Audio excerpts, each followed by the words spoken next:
The opinions expressed on this show do not necessarily reflect those of the Barbers Chat Network, our great partners at H&B Media, or any of our media peers. We're just five idiots who love sports and love to talk shit. If you're offended easily, then this show isn't for you. And for those of you who aren't offended easily, sit back, relax, and enjoy the show. Remember, it's only entertainment.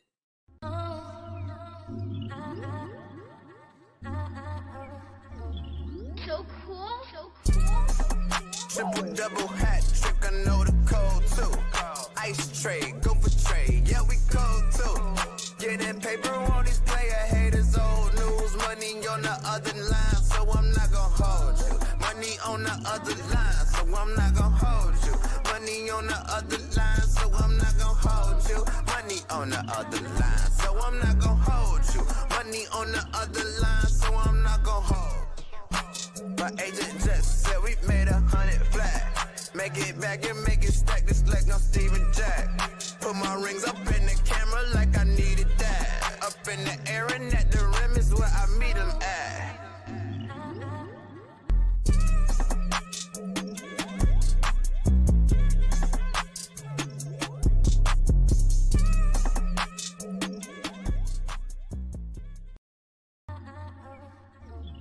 So cool. Triple double hat trick, I know the code too. Ice trade, go for trade, yeah we cold too.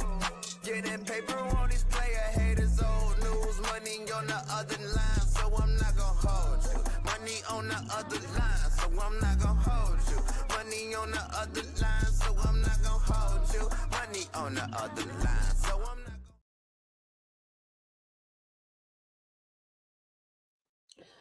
What's going on, ladies and gentlemen? Welcome back to another edition of I'm Not Gonna Hold You. I am your host, Scott. It is Monday, February 10th, 2025, man. We've got a jam-packed show for y'all here on I'm Not Gonna Hold You. And before we start, you know to follow me on all social media platforms at Barberchair Scott. You can follow the Barbers Chat Network and at Barbers Chair Co. on all social media platforms. Visit thebcnet.com. Follow our partners at H&B Media, at H&B Media TV on Twitter, and at H&B Media on Instagram, man. And of course, subscribe to the Patreon, man. Patreon.com/Barbers Chair Network. If you are listening to this on the audio podcast form, the link is in the description box. But if you're watching this on Twitter, if you're watching this on Instagram, if you are watching this wherever that you got visuals, just take your phone up to the screen and scan the QR code. It will take you right up to the Patreon. We got 4 different tiers. If you subscribe to the $10 holler, that is the Barbers Chair access fee, you get 25% off on your first order at the Barbers Chair Network shop. That is the bcnetshop.com, man. I'm keep saying, if any confusion out there, it is the Barbers Chair company, but this is still the Barbers Chair Network. It's one of the multiple divisions in the company, in the new rebrand. I know niggas don't read. That'll be the theme of today's episode. Niggas don't read or pay attention to shit. But we've got a packed show for y'all today. We've got the homie Cam Smith from Chicago Sports Network. He covers the Chicago Bulls, man. He'll be joining us in the local hour to talk about what exactly is going on 1901 West Madison Street.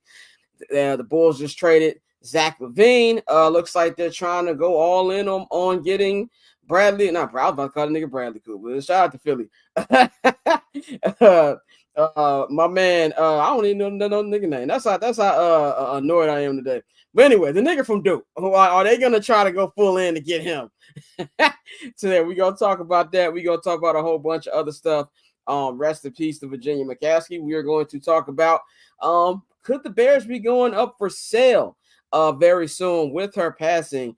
That's something that's interesting to me, and we're going to talk about as the offseason begins. How should Ryan Pace, I'm all over the place today. Ryan Poles, all these damn Ryan Poles and Ben Johnson will handle this offseason, man. So I'm going to bring in my co-hosts, Courtney and Bang. Of course, you can follow Bang at JR Bang on all social media platforms. You can follow Courtney at 1-800-CALLER-BRO on all social media platforms as well, man. Yeah, thank you. Mike said in the chat, Cooper Flag. I knew it was Cooper something, nigga. My mind is all over the place.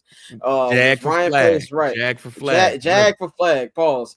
Y'all, we trying to get the Caucasian big three up in this joint. But yeah, man. So Bang, Courtney, how y'all feeling today? I'm feeling pretty good. How are you feeling, Bang?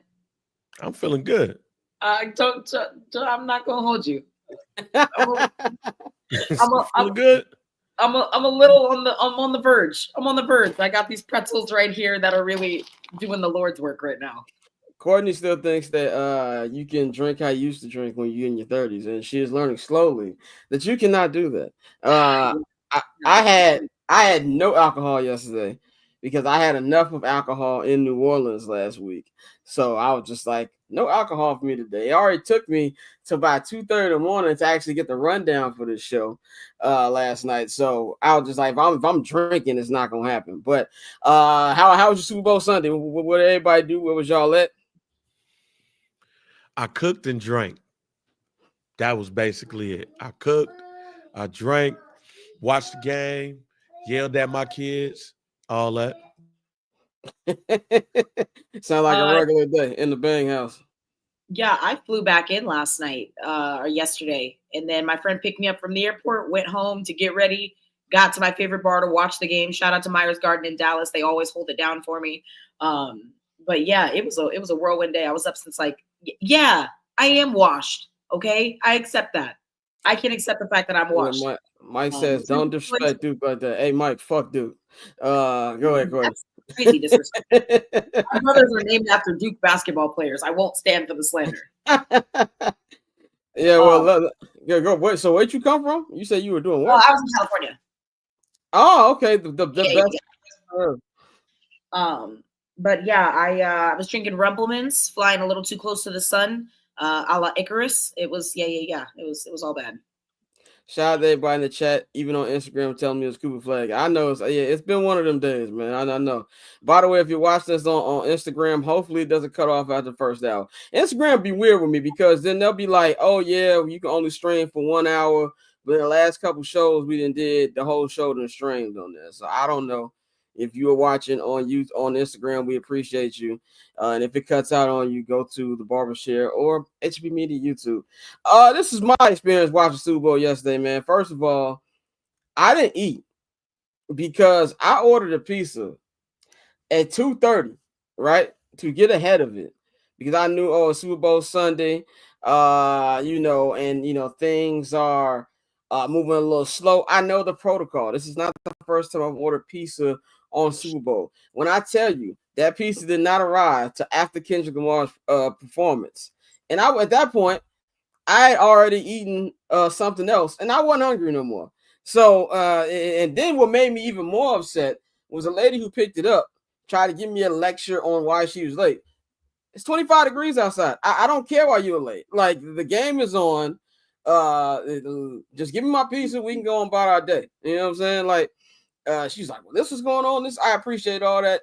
That doesn't matter right now. I'm gonna give you a great grade anyway. Like, unless you're a straight up asshole, I'm gonna give you a good Uber Eats rating or DoorDash rating. Like, but it was just a lot, man.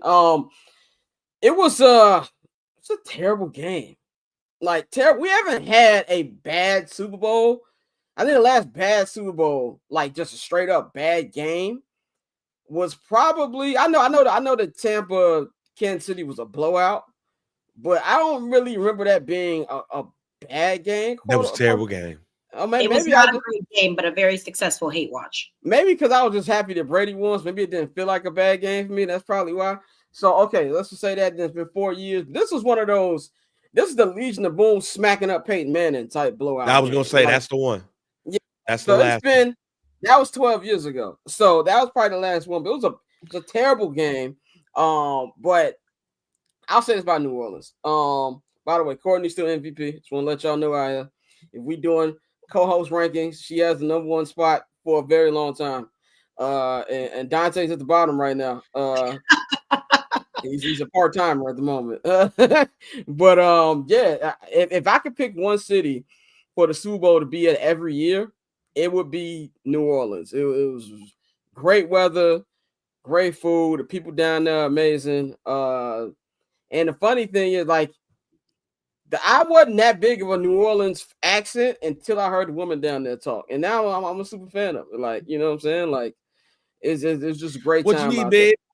Yeah, exactly. I got called baby Yeah. 100 times. Like, you know what I'm saying? It was a great time.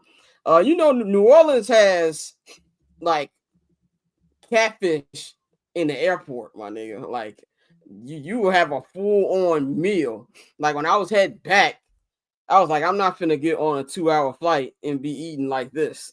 It's just not gonna happen. I'll just have some fries.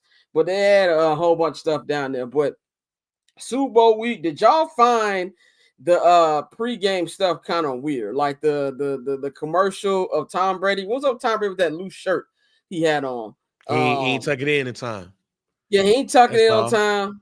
He walking out, and you know they surrounding Lady Gaga as she's singing. The AI Jimmy Johnson was very weird. But besides that, I thought the presentation was great. The game was just terrible.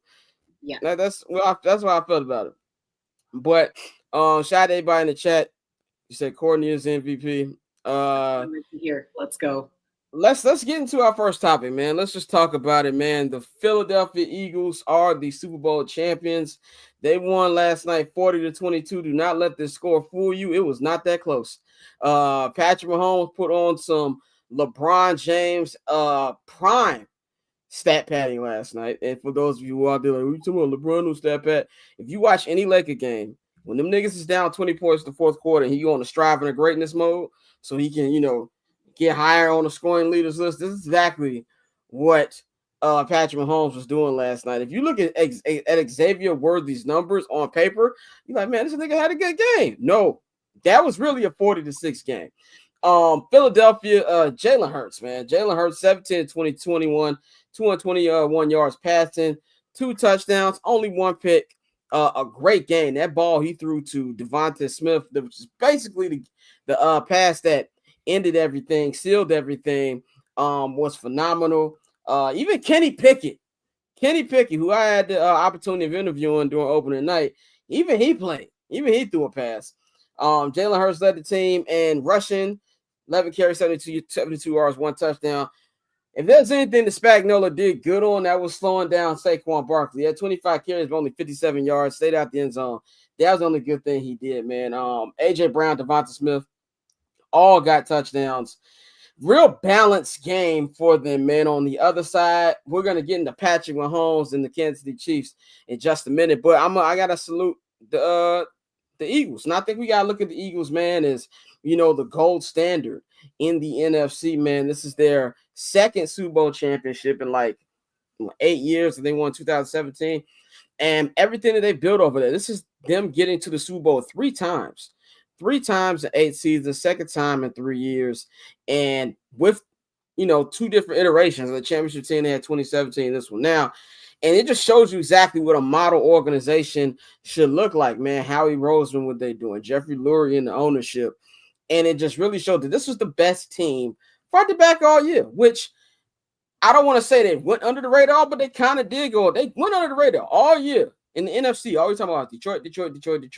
In the AFC, all we're talking about Buffalo, Kansas City. And these guys, like, when Jalen Hurts was injured, they only lost like 1 or 2 when he was healthy. They only lost 1 or 2 games this season. The defense was phenomenal.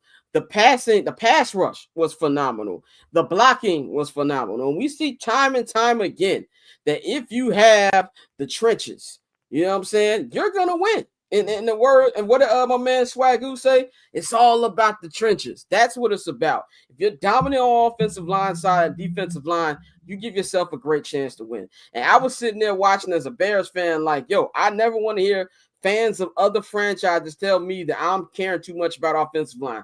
In the words of our man Mikey, if anybody want to know what Patrick Mahomes would look like in a Bears uniform, just throw on last night's tape.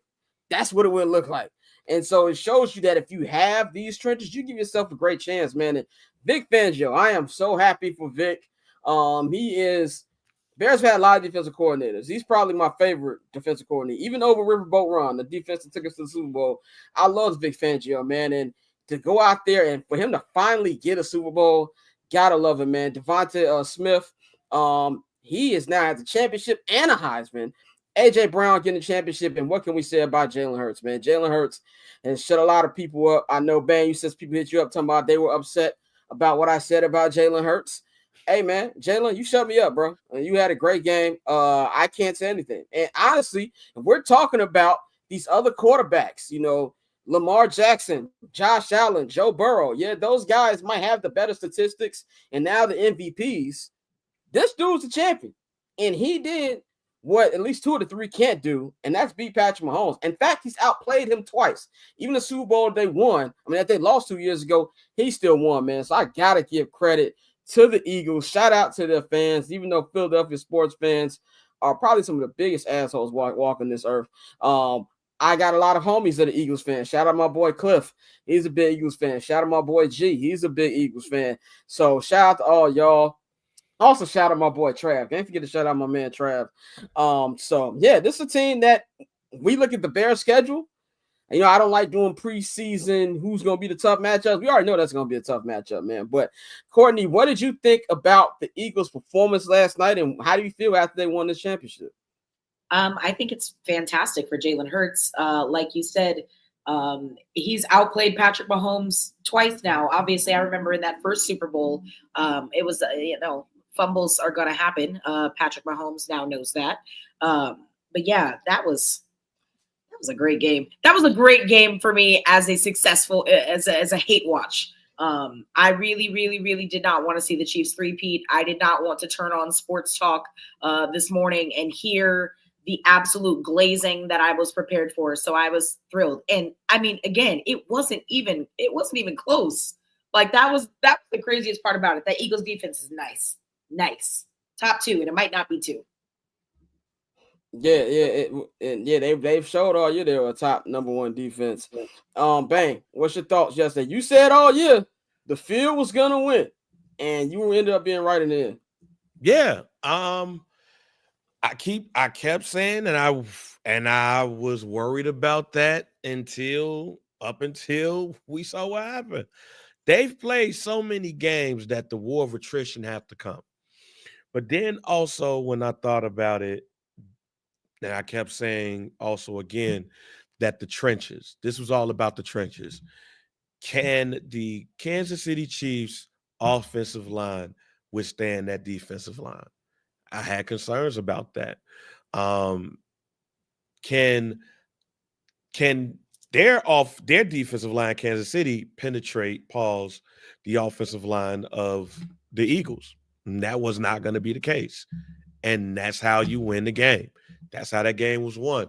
That defensive line, I don't want to jump out with the hot takes because I've watched damn near every Super Bowl and just paid attention, watched it since 1991. Shut up, Orlando. I've never seen the defensive line as dominant as that Kansas City Chiefs defensive line last night. Everybody was getting off. Who was that? Milton Williams? I don't know who the hell Milton Williams is.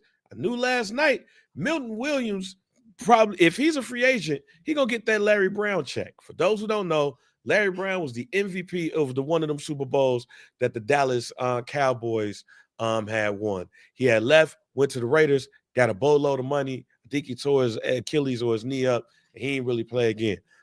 Milton Williams could mess around and get that type of love off of the game that he had. I think they said that this was the first Super Bowl in 12 years or whatever, some type of years, that two players on there had 2 sacks. Josh Sweat looked like a man amongst men over Free there. agent Josh Sweat. Bingo. Jalen Carter, he could not be stopped to the point where people were looking at the Bears crazy if they try to get Trey Smith a boatload of money. That defensive line, even though Jalen Hurts is the MVP, they don't win that game if that defensive line don't play how they played last night. Yeah, definitely. I definitely agree with that, man. And by the way, I just want to roll up, scroll up to a comment You earlier. gonna Shout roll out up, special Dante? a special swing. Say, hey man, salute to y'all for real, for real. I've been keeping up with the barber's chair and H&B since I was 20. I'm 26 with a baby now. It was dope to see you at the Super Bowl game. Proud to say I was here since day one. Man, shout out to you, bro. Shout out to you. Shout out to Yeah. your support. Big shout out to you. We support you. We can't do the show without y'all watching. So I definitely appreciate you watching, man. And I just want to say big shout out to everybody who reached out to me personally. I got a lot of texts last week when I was down in New Orleans, thanking me. I'm not thanking, but congratulating me for everything. I appreciate y'all, man. So definitely appreciate all the love and big shout out again, once again, our super producer Nikhil, man. Because without him, we wouldn't have been able to get that content up quick. So man, definitely shout out to all y'all, man. But let's talk about Mr. Jalen Hurts. Jalen Hurts is the Super Bowl MVP. I just named out his stats: 221 yards passing, 2 touchdowns, threw 1 pick, but went 17 of 21 passing, had a rushing touchdowns with 75 yards. Man, this dude is a winner. I think, Courtney, you said this on the preview show or a couple weeks ago. He's a winner, and we got to start talking about him and adjusting the rankings. That pass to Devonta Smith was just, first of all, it was a great play altogether. Great play call by Courtney's new head coach, Kellen Moore. Great route running by Devonta, and just a dot that Jalen threw last night. And just one thing I like about this dude, man, he don't care what people like me say. He don't care what the haters say. He go out there and still play the way he plays the game of football. He won, and he's still out there giving Instagram quotes. You got to respect it. Still being the old head.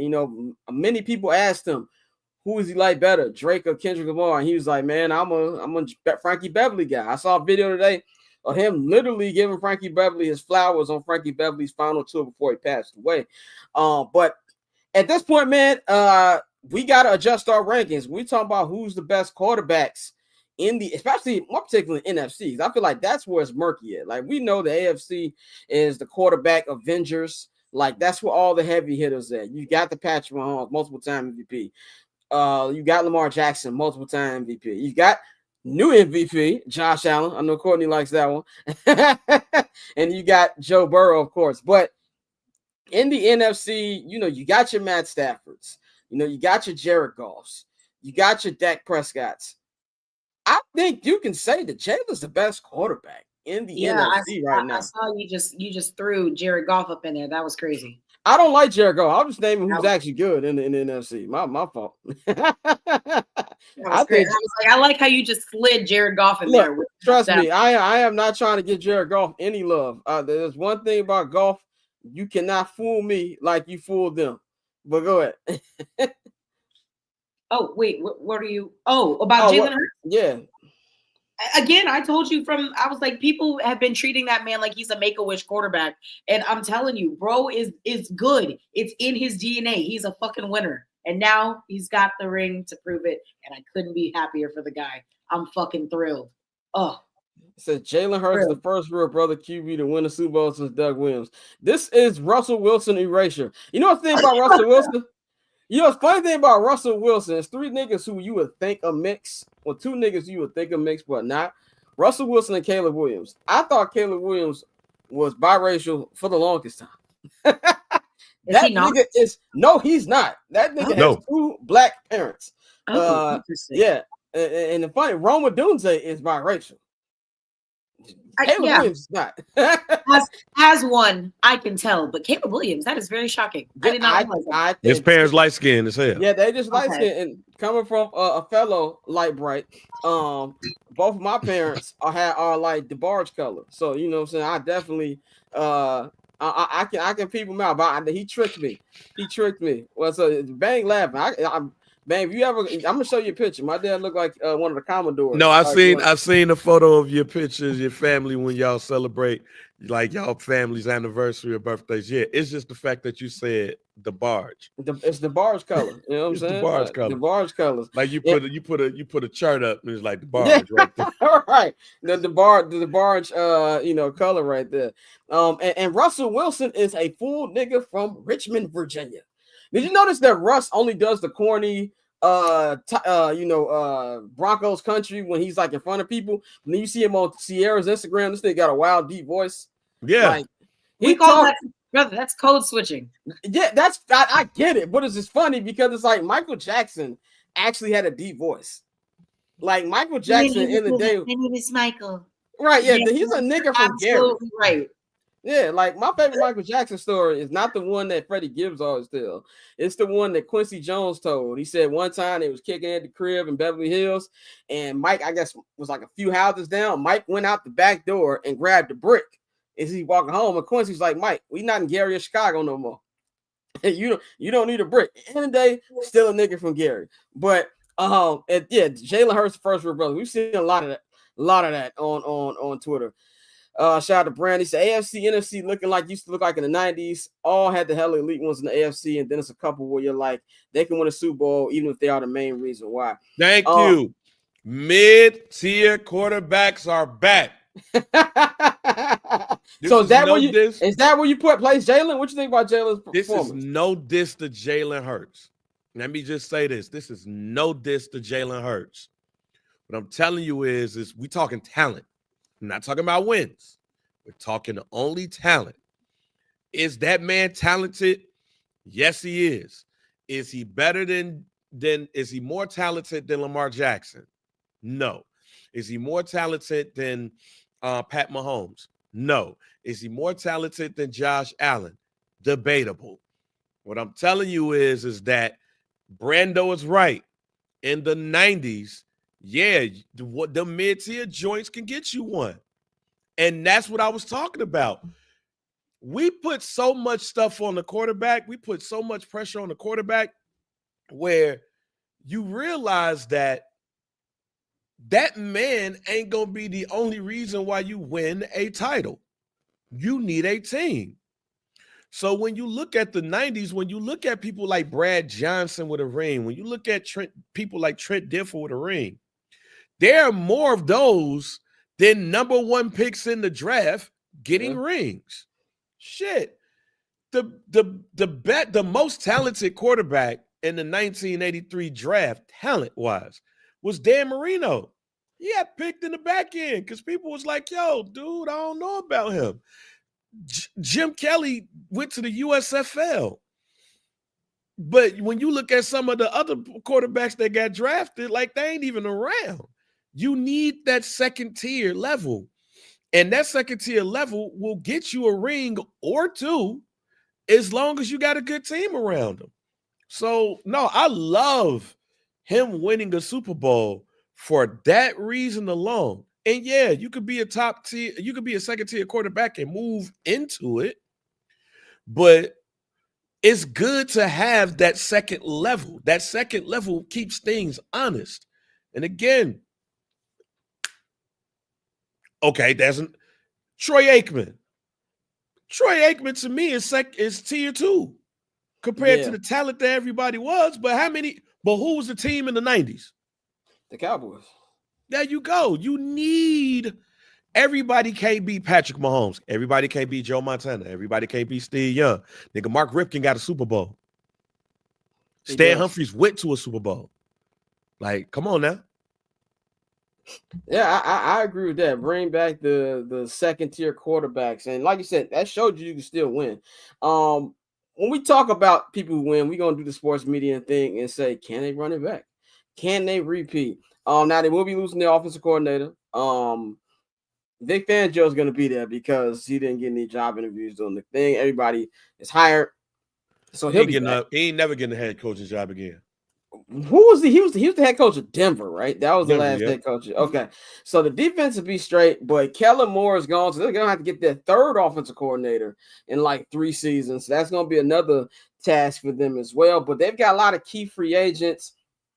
Zach Bond, the linebacker, he was nominated for Defensive Player of the Year. We just talked about Josh Sweat. He's going to be available. Milton Williams, who you just mentioned, Bang. He's going to be free agent. Brandon Graham. But isn't Brandon Graham retiring? I think he might be retiring. Yeah, Brandon Graham's probably going to retire. I'm glad that BG was able to play. Has anyone arrested Jalen Carter for soliciting CTE? Yeah, that's hilarious. There's a lot of other things you can say he'd go to jail for, but we're not going to do that today. Bond is the number one priority in my opinion. Yeah, definitely. Him and Josh Sweat. Mekhi Becton, the offensive tackle, he's going to be on here the free agency. Fred Johnson, their guard.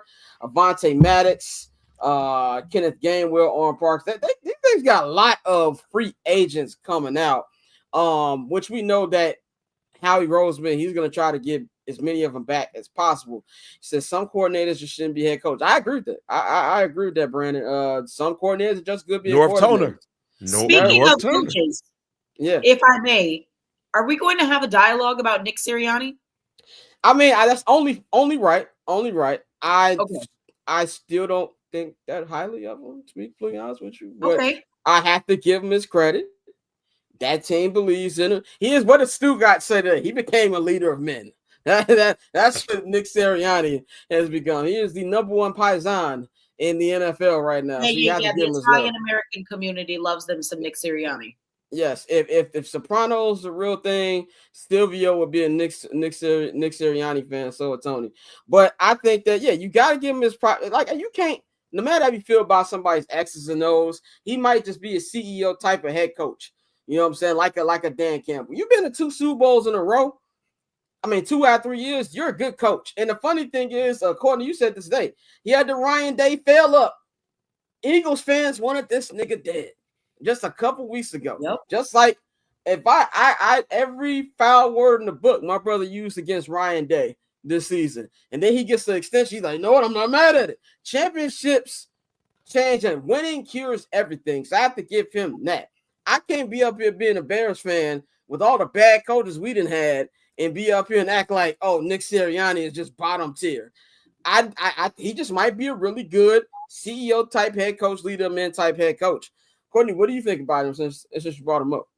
Yeah, I mean, like you said, I feel like we have to have that conversation about him being in the, I mean, at least at present moment, elite coaches conversation. Bro's been in the playoffs every year, been to the Super Bowl twice. Yeah. I feel like maybe we're not giving him this again. It's almost kind of like with Jalen Hurts, just because everything else around him has been so good that maybe he doesn't get the credit he deserves. I feel like we got to include him in the conversation. That's all I'm saying. Congratulations. I'm not mad at that. Congratulations, Nick Sirianni. Do you think there's a chance for him to run it back? What do you feel about all these free agents they got? I mean, obviously we see how hard it is for anybody to repeat, but I mean, I don't know. The NFC, they caught a lot of breaks this season in terms of competition, because respectfully, there were a lot of bad teams in the NFC this year, and in the NFL, and in the NFL period, especially in the NFC. So, I mean, it's possible. Anything is possible, right? But yeah, like you said, they're losing quite a few people. Also, Cooper DeJean's only a rookie. Cooper DeJean. He is going to be a monster. Also, yeah, you talked about how they're losing Avonte Maddox, or he's going to be a free agent. Cooper DeJean's league's better, so it's not that Cooper DeJean. We had a white cornerback pick 6 in Black History Month, and you niggas got up here, got mad at Kendrick setting culture. We had a white cornerback do a pick 6. What are we talking about? Special Swank says in the chat, Sirianni, the NFL, Steve Kerr with playing experience. I don't think that's a bad comparison, because a lot of people out here be acting like Steve Kerr is a bad coach. Warrior fans, do you know what kind of mental fortitude you got to have to work with Draymond Green for a decade? You know what I'm saying? Like you got to be a very, what's the word I'm looking for? Patient man. You know what I'm saying? To deal with that, man. I'll say, look, I think they got a good chance, but there's gonna be a lot of teams back next year. Detroit's gonna be back. Well, they might be back. The Rams are always in it because they got McVay. Hopefully, my Bears can field a playoff team. The Packers are always in it. Don't know what Minnesota's gonna do, but they got a great coach and Kevin O'Connell, who won Coach of the Year. So they're gonna have a chance. But like you said, Corey, it's very hard. Very, very hard to repeat. When the Chiefs did it last year, this is the first time in 20 years somebody has done it. That's the thing about the NFL that makes it so great, because of the parity. Bang, do you think the Philly has a chance to run it back in next year? No. And that's not because of the team. It's the NFL. And the Kansas City Chiefs is the anomaly. They're not what normally happens. So I don't think, I wouldn't bet money on it. Now, as far as Nick Sirianni goes, we got to put some respect on that man's name. And that's what we got to stop doing, man. Look, you got to give the man respect. You got to give him credit. That man was put in a situation where low key you could have looked and said that there's a head coach replacement on either side of the ball right now.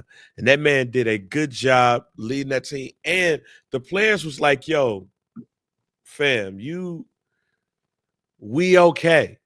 Like, it takes a real good head coach to listen to your players, because you got a lot of head coaches out here that'd be like, oh, man, you're going to do what I want to do. You're going to do it how I say it, how I want to say it, yada, yada, yada. No, you have to take all of that in account to be a head coach. And then the fact that this man has lost a coordinator or two each time he's been, like each year he's been a head coach, no, you got to put some respect on that man's name. That man's done a great job when it comes to what he's been doing with the Eagles. He's going to get a nice little pay raise. He's been to two Super Bowls, won.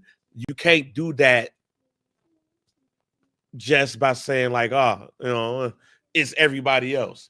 He has something to do with that. Courtney, are you all right? Look like you was down in the background. Yeah, I just sneezed. Sorry. I was like, she all right?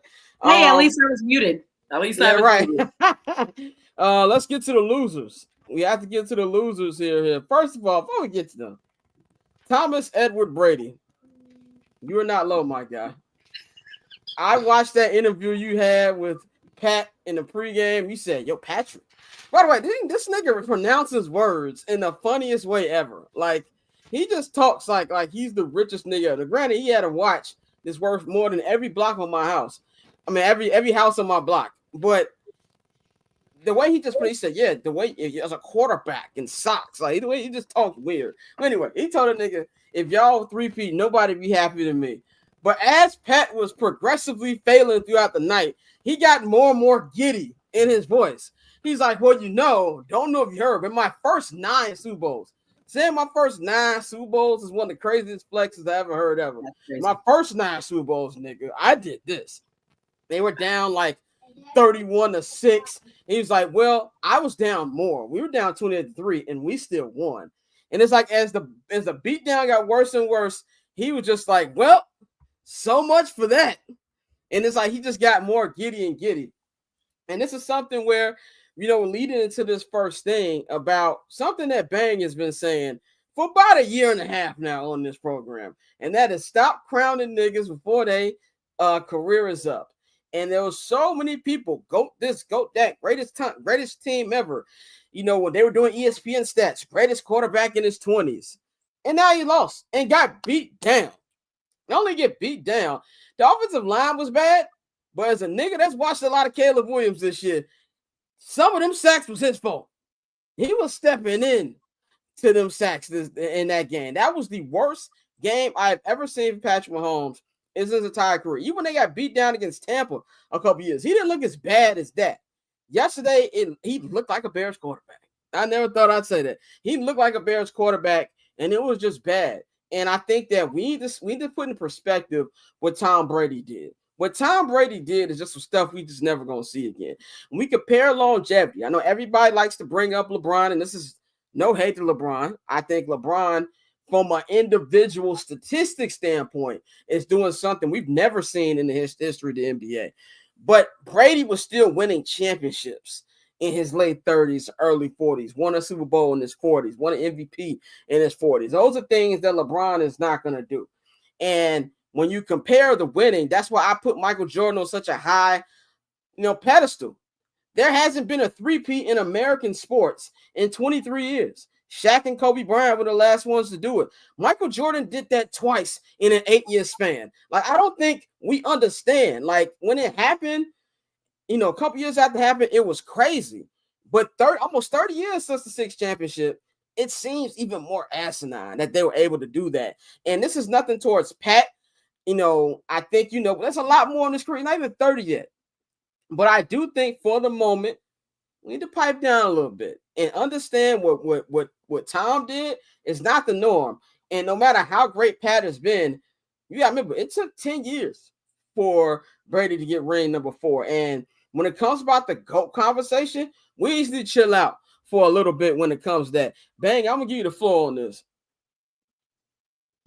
Thank you. Now, yes, I did say if Kansas City wins, man, you got to go ahead and put him up in there because 3P, he's done something that nobody has done, and he still got time. But man, we gotta stop. I blame sports radio and TV for this. You have to anoint somebody. Somebody has to be this. Somebody got to be that. The whole LeBron James and Michael Jordan conversation. Like, you got to chase the ghost and all of that. Let people careers play out. Like, if you want to have that conversation in the twilight of motherfucker career, then have that. But then you go on TV today and like, did he take himself out the GOAT conversation? He shouldn't have never been in that type of conversation. We should never have had to even discuss, could he be the GOAT now? Because things happen. He could win 2, lose this one, and be huff for the rest of the career. He could be like Chuck Knobloch and get the yips. And next thing you know, he's done. He could unfortunately get injured. There's so much stuff that can happen that's going to make people look at him differently. Let careers marinate. That's why I hate the whole conversation about if albums are classic and it just got released 3 days ago.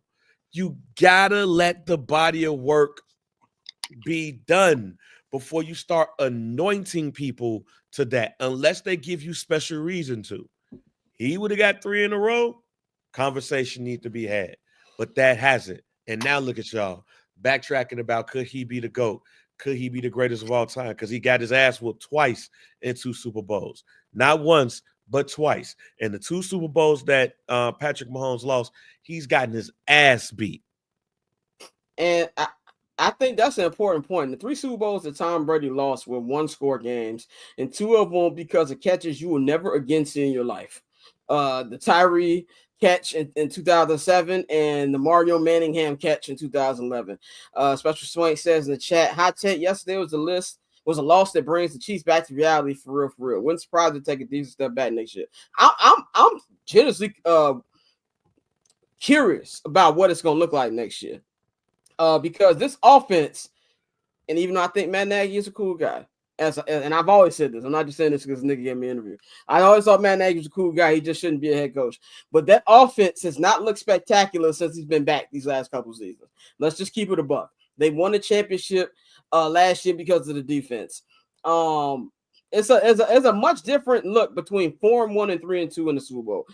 Before I go to you, Courtney, I just want to say breaking news. The new owner of the Minnesota Timberwolves is Mr. Alex Rodriguez. The courts have approved it. It's official. Glenn Taylor tried to finesse it, but him and Mark Lowry, his partner, will be the next owners of the Minnesota Timberwolves and the WNBA's Minnesota Lynx. So big shout out to A-Rod, man. I don't care what niggas said about A-Rod. I've been team A-Rod since day one. I don't get starstruck, but when I met A-Rod at the Clippers game last year, I got very starstruck. I was a massive fan of A-Rod. Big shout out to A-Rod, man. Said half the games KC won and shouldn't have. Yeah, well, you can say that about every team in the NFL. The boys play with fire all day. That is true. They play with fire all year, and it came back to bite them in the end. Courtney, what do you think about the GOAT conversation with Mr. Patrick Mahomes?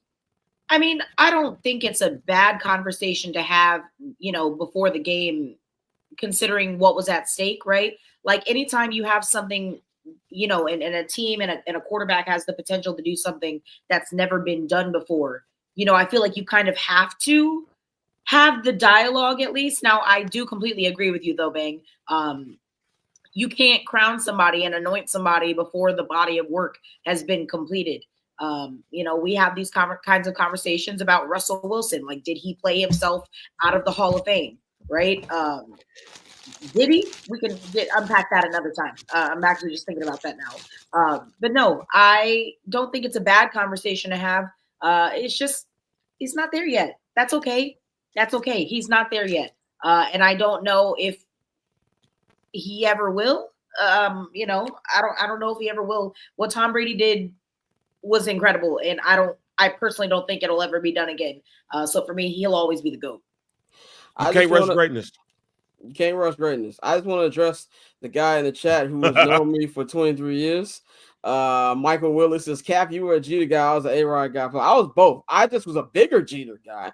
Now, me and you had arguments for 20 years about who was a better shortstop. And yes, A-Rod was a better shortstop, but I like winners going on. I just like Jeter. So yes, I like both of them niggas though. Don't try to put me on spot, nigga. Anyway, let's go to what I mainly want to talk about today, and that's the Kendrick Lamar performance last night in the Super Bowl. Man, he became the first rapper to solo head a Super Bowl in history. I know everybody will do about Dr. Dre. That was a group of niggas, if you don't remember, a couple years ago. But it said A-Rod on and off the roids was better. Okay. I mean, you're not wrong, but Jeter, nigga. Anyway, he said, again, you playing musical chairs with your guard and tackles how you lost the Tampa Super Bowl. Yeah, that is true. But Kendrick Lamar performance last night, which I feel like was the only thing worth talking about. Like, the game was god awful. The game was over by the time he took the stage. So let's just be 100% real with that. A lot of mixed reviews on this performance yesterday. There is no secret that I am a Kendrick Lamar super fan. I've been a day one guy since I heard the Michael Jordan freestyle 15 years ago. I thought the performance was incredible. It was 100% not what I expected it to be. We had it on Friday where I did my predictions for the set list, and I'm gonna actually pull up my set list to see how many of these songs he actually performed. And I think, here we go. Out of 13 songs I had, he only performed 8 of the 13 I had on this. So actually, he performed most of the songs I said he was going to do. That's a good percentage. Yeah, that's a pretty good percentage. I thought the special guest was going to be Janet Jackson. It was not. It was obviously Sam Jackson and Serena Williams. He did not. I thought he was going to give SZA snooze. She didn't do that. I thought we were going to get Mad City and all right, but he obviously said, I did that last time before the Super Bowl. I'm not going to do it again. I thought we'd get Dodger Blue, and I thought we'd get Money Trees or some black hippie representation. We got none of that. I thought it was an amazing performance, man, and this is where I know a lot of people who are not Kendrick fans or somebody who are not as diehard of a Kendrick fan as I am get mad when we get into the super he's deep type bag, but everything Kendrick does is a purpose to it. There was a more of a story. I was at the Kendrick Lamar press conference on Thursday in New Orleans, and he told Nadeska and Ebro that this was going to be a story. He said, I don't really care about the past. I'm focused in the now. And I know a lot of people, and if your complaint is, I wish he did more of his classic songs, I don't think that's a bad complaint to have. I just think when you say a performance is mid because he didn't do what you want, it's like, to me, I treat that complaint like with movies. Because a movie didn't end the way you want it, or a TV show doesn't end the way you want it, you want to discontinue, forget about the storytelling that happened there. It's like people who I hate the Sopranos ending, nigga. I despise it in more words than I can explain. But that doesn't take away 7 seasons of storytelling to me. I thought it was from a performance aspect, the choreography, and he's a rapper. He's not a singer. He's not Beyonce where they dance for a living. Was great. And, to have Sam Jackson there being the Uncle Sam who he's telling Kendrick everything that niggas are saying on Twitter now. Oh, do your popular songs and don't do that. When also you got to understand he's gearing up for a tour. And that was peak hip hop of saying everything you want me to do, I'm not going to do. And when people were saying he was focusing too much on Drake, I hate that. I hate that too, because be damned if you do, be damned if you don't. If he went up there and didn't do Not Like Us, oh my God, we wouldn't be hearing the end of it right now. It'd be like, oh, he's scared. Why are you not going to do that? He's the only reason he's up there.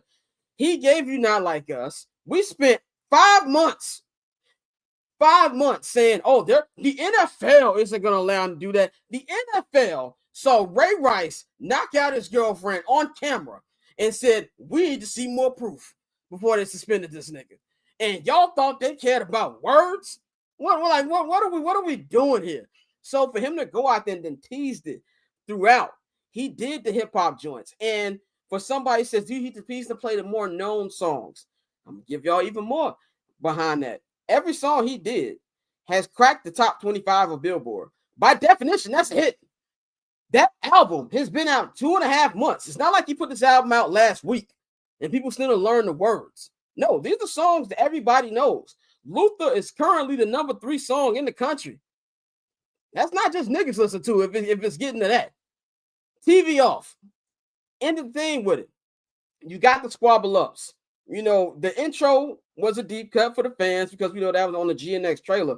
But I thought it was phenomenal. I thought it was great. I am even more excited to go to the concert. But it's also something we see with every performance in the Rock Nation era. I think somebody tweeted the reviews from the Usher concert last year, from the Rihanna, from the Beyonce. When that's the thing about Beyonce, I know it's been 12 years since she did the Super Bowl. Niggas was not happy when she did Formation the next day. It wasn't that long ago. I remember people losing it when she did Formation the next day. Well, why are you doing that? Why aren't you doing Single Ladies and da-da-da-da-da-da? So at the end of the day, man, I just want people to appreciate art for what it is. And if you have a complaint about something, explain why you go. And then I'm not talking about the loser niggas who they're just mad that Drake got bodied and they're going to do everything they want. I've never seen somebody say they're dragging it. Oh, he's dragging it. Because we all know that, you know, this is only the second time he's performed this song. This nigga Drake performed back-to-back for a year and a half. For a year and a half. It wasn't that long ago that we have amnesia about this. I'd be dragging it. So at the end of the day, Kendrick, whatever you think about him, man, he's an artist, a performer in a different tier. I thought it was amazing. SZA was incredible. The setup was incredible. I love how they had the GNX car out there like it was the Batmobile. The dances was incredible. All the different type of symbolism in there with the different colors of the American flag and the division. It was just great, man. And it also shows you, he kept saying that I'm not the typical guy that you have for this. I'm going to do the opposite of what you think I would do, man. And let's just say a lot of niggas had their minds made up about it. I mean, I seen niggas saying, apologize to Lil Wayne. Did you see Lil Wayne performing at WrestleMania, my nigga? Did you see that nigga slurring his words? Did you want that on the Super Bowl stage? Stop it. Enough of that, man. But I enjoyed it. Ben, what did you think about the performance yesterday? I got to watch it again. But from my first watch, I loved it. And it was, I mean, honestly, it was everything that I thought. Kendrick Lamar wasn't going to come over there and play all of the hits. No, Kendrick Lamar was going to go and play the story. He was going to tell the story of what he wanted to tell. I liked everything about the performances. I liked the teasing aspect of it. I wish I would have been there to see how it came off. I knew I talked to somebody who was there, and they said that inside of the building, it did not come off as well as it did on TV. But that normally happens in arenas and stuff like that, where a big performance does not come off in a way. Chris Canty talked about how the screen at the Superdome had went off. But I loved it. And I agree with you, Scott, which is why I saw too many people debating. And I was like, look, if you are a Kendrick fan and you're going to a non-Kendrick fan, asking them how that halftime show was, you just want to argue.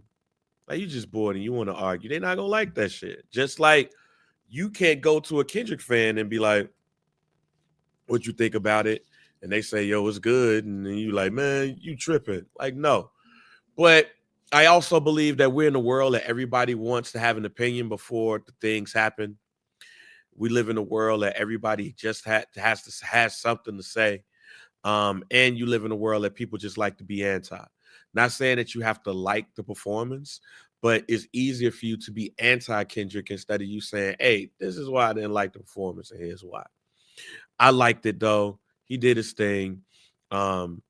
I wish I would have saw some of the surprises that we talked about. It was funny that DJ Academics leaked it, and he leaked it for specific reasons. So the hate is still left from Drake's side. Yeah, but no, I like the performance, and I'm actually going to watch it again a little bit later. Courtney, what you think about? No, it wasn't Taylor Swift, but what did you think about the performance? That's great. First off, why are we pitting two bad bitches against each other? That's crazy. That's crazy. Hey, What? What's wrong? I said, hey, that's a good. I'll take the motherfucker back now, Courtney. I remember when you sent that text in the chat when that album first came out, and I was like, oh, I'm gonna go give this a listen. And to this day, it's probably my most frequently listened to album. I was listening to that shit in the airport. So I personally was thrilled with the halftime show. I was like, wow, is this what I have to look forward to when I see him in concert in a few months? Because I'm even more geeked. I thought it was fantastic. And respectfully, if you didn't enjoy it, then it probably wasn't for you to begin with. And that's okay. You know, you're not going to see me complaining at a Pearl Jam concert. You know, if it's not for you, it's not for you. It's simply entertainment. That's okay if you don't like something. I thought it was sensational. Honestly, like a top 3 Super Bowl show, in my opinion. Yeah, it's not my favorite one. My favorite one, even though I was 5 when this one happened, but I love the Michael Jackson Super Bowl. When that nigga stood in the middle of the Rose Bowl, and niggas just lost it for 5 minutes. He ain't say a word. And then he started going to one of my favorite Michael Jackson. My favorite Michael Jackson album, low key, is Dangerous. It's not Thriller. It's not Off the Wall. Dangerous. When that nigga linked up with Teddy Riley, my nigga. And remember the time, my favorite Michael Jackson song, when he did Jam, the video that had Michael Jordan in it. That performance was crazy. Yeah, man. The Taylor Swift Super Bowl performance is going to go crazy. And by the way, that's probably going to happen next year. I give it 2 years. I think it might happen next year because when I was at the press conference, there was a lot of execs from Rock Nation, and they were saying that, oh, we're going to venture away to like other music genres. Oh, yeah. I think my prediction, not guarantee anything, my prediction is next year is going to be Post Malone, Morgan Wallen, Shabuzi, like a combination of that. Or it might be Bad Bunny. Or it might be bad, that would be fire. But yeah. I think LA is going to be Taylor Swift. Okay, that makes sense. That's SoFi. And they put out the dates today. So next year is at Levi Stadium in San Francisco. Then the SoFi. Then it'll be one of my favorite Mercedes-Benz. I love Mercedes-Benz in Atlanta. Best media food walking on this earth. And then they have nobody in 2029 and 2030. My prediction for 2029 and 2030. 29, shout out my man JB. He brought up, it's probably gonna be in Nashville. They're gonna have the new Titans facility. Can't wait for that. That's gonna be in Nashville. And 2030, here's my prediction. It's gonna be in Chicago. 2030 is going to be in Chicago, that new Bear Stadium. Because I believe that the shovels will go on the ground by the end of this year, like TED Talk Kevo said. And I think that it will be in the new Chicago Bear Stadium 2030, man. And last thing, before we wrap up this hour, and then Courtney can go on her break for a little bit. Serena Williams, I loved it. I absolutely loved it. It wasn't first of all, she's from Compton. You know what I'm saying? Let's just and bang. I think you said this with the DeMar thing. Like, Compton is a very loyal, area. You know what I'm saying? Where everybody looks out for each other, and to see her out there, and everybody's like, "Well, she probably shouldn't have turned that down." You know, Drake had been talking about this lady for years. So you can't go. You can't tell people when you shoot at somebody. That's the other thing that I hate about Drake fans. They throw rocks all the time, and then when somebody hit them back with a bigger rock, y'all want to call foul. Like we're not doing that. You can't go up here, talk about this woman, talk about her husband, and then get mad when niggas show back. And I loved everything about it, man. And that was like the icing on a cake for me. This is not something where she walked on her ex grave. That's exactly. And this is not something that she hasn't done before. She done it when she won a soccer match, you know what I'm saying, before. So I loved it. And shout out to Serena, man. So big shout out to K-Dot, big shout out to SZA. I cannot wait for the GNX tour, and I think that this should be the crescendo of this beef. I think both of these guys will be jointed together. When you think of Kendrick, you're gonna think of Drake. When you think of Drake, you're gonna think of Kendrick. Like, I don't think about Biggie and Tupac without thinking about the other. Mm-hmm. It's hard for me to think about Jay-Z or Nas without thinking about the other. Rakim and Big Daddy Kane. Yeah, I definitely don't think about 50 Cent, Ja Rule without thinking about the other. Luther Vandross and Freddie Jackson. Michael Jackson and Prince, nigga. You know what I'm saying? Like, they're gonna be at the tied to hip forever, and I think they're gonna be sending subs to each other for the rest of their careers. But the actual beef, I think this was like Kendrick said at the end, game over. And that's just why I'm at with it, man. So Gary, hey, wait a minute. Put that Gary comment up there. Okay. I just need to say this real quick. This is gonna be quick. Just because you're in the city. Just because you're in the city, fam, that don't mean that somebody from that city needs to perform in that. We do not want to see fucking Common on no goddamn halftime show. Him doing this. We don't need to see Common breakdancing and none of that. And no, man, you don't want to hit a corner in front of 100,000 strong. We barely want to see Common doing halftime at a Bulls game. Let's stop playing, fam. Let's not do that. Let's stop that. Yeah. Do you want to see the corner at the United Center? No. Do you want to see Too Short next year in the Bay? E40? No, we're gonna see Too Short, E40, and La Russell. It's gonna be a Mac Dre tribute. Oh man, we're gonna take a quick break. We'll be back in 1 minute. We got the homie Cam Smith from Chicago Sports Network. In just a moment, we're gonna talk about the Chicago Bulls. After that, we're gonna get into some Bears talk in the local hour. And Courtney gets to take a break. She gets to have a little hangover break here. We'll be right back in 1 minute here on I'm Not Gonna Hold You.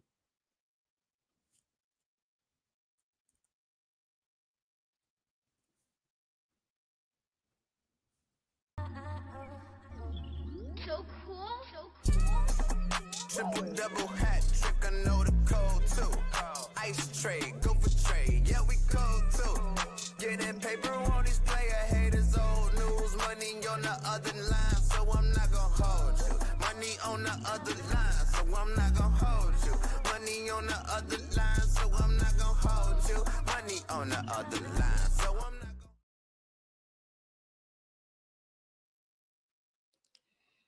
And we are back, ladies and gentlemen. Right now, we're going to bring in our guest here. Before we bang, got hit me with the music.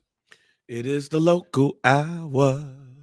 The local hour sponsored by absolutely nobody on this planet.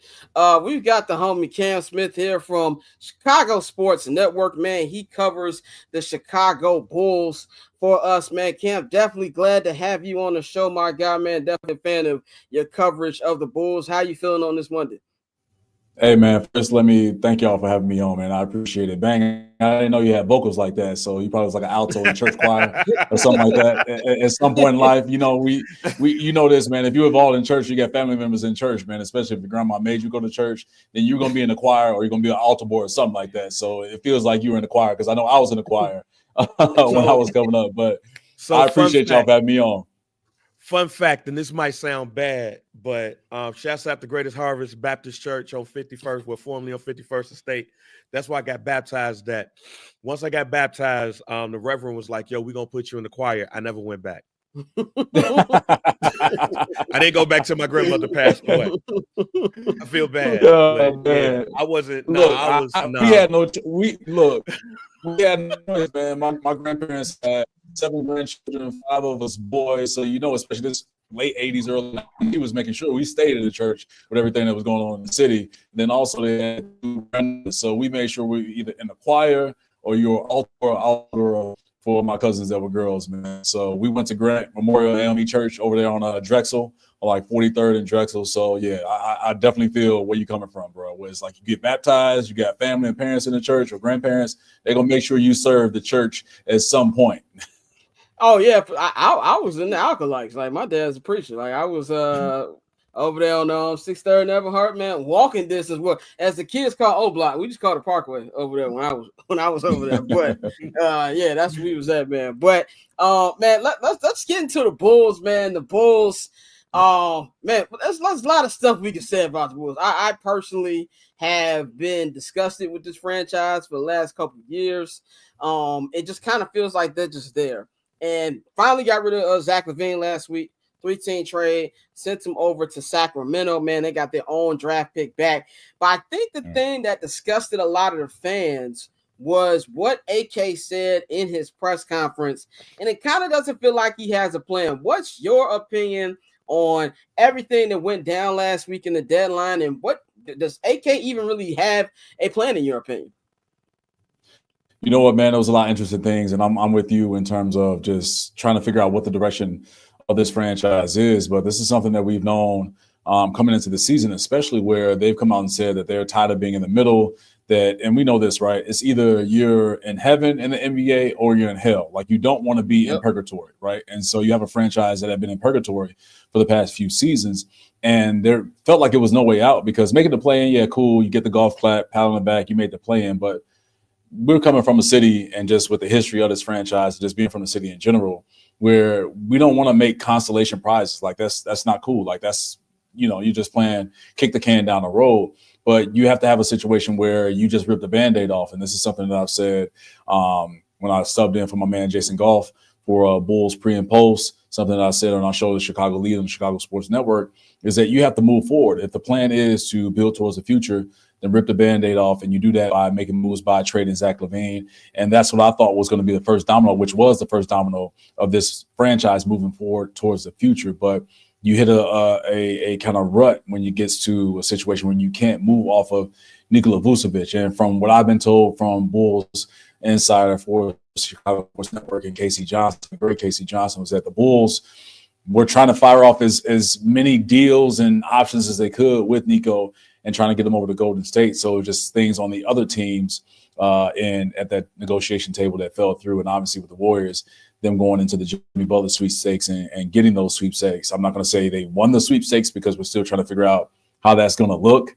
I have my own opinions on that situation in Golden State, even though some people will look at that first career game with Jimmy in the Warriors uniform against the Bulls. It's like, oh, this might work. Just kind of give it some time and let that thing fully marinate and materialize, because you got two alphas in that locker room, and Jimmy and Draymond vocally.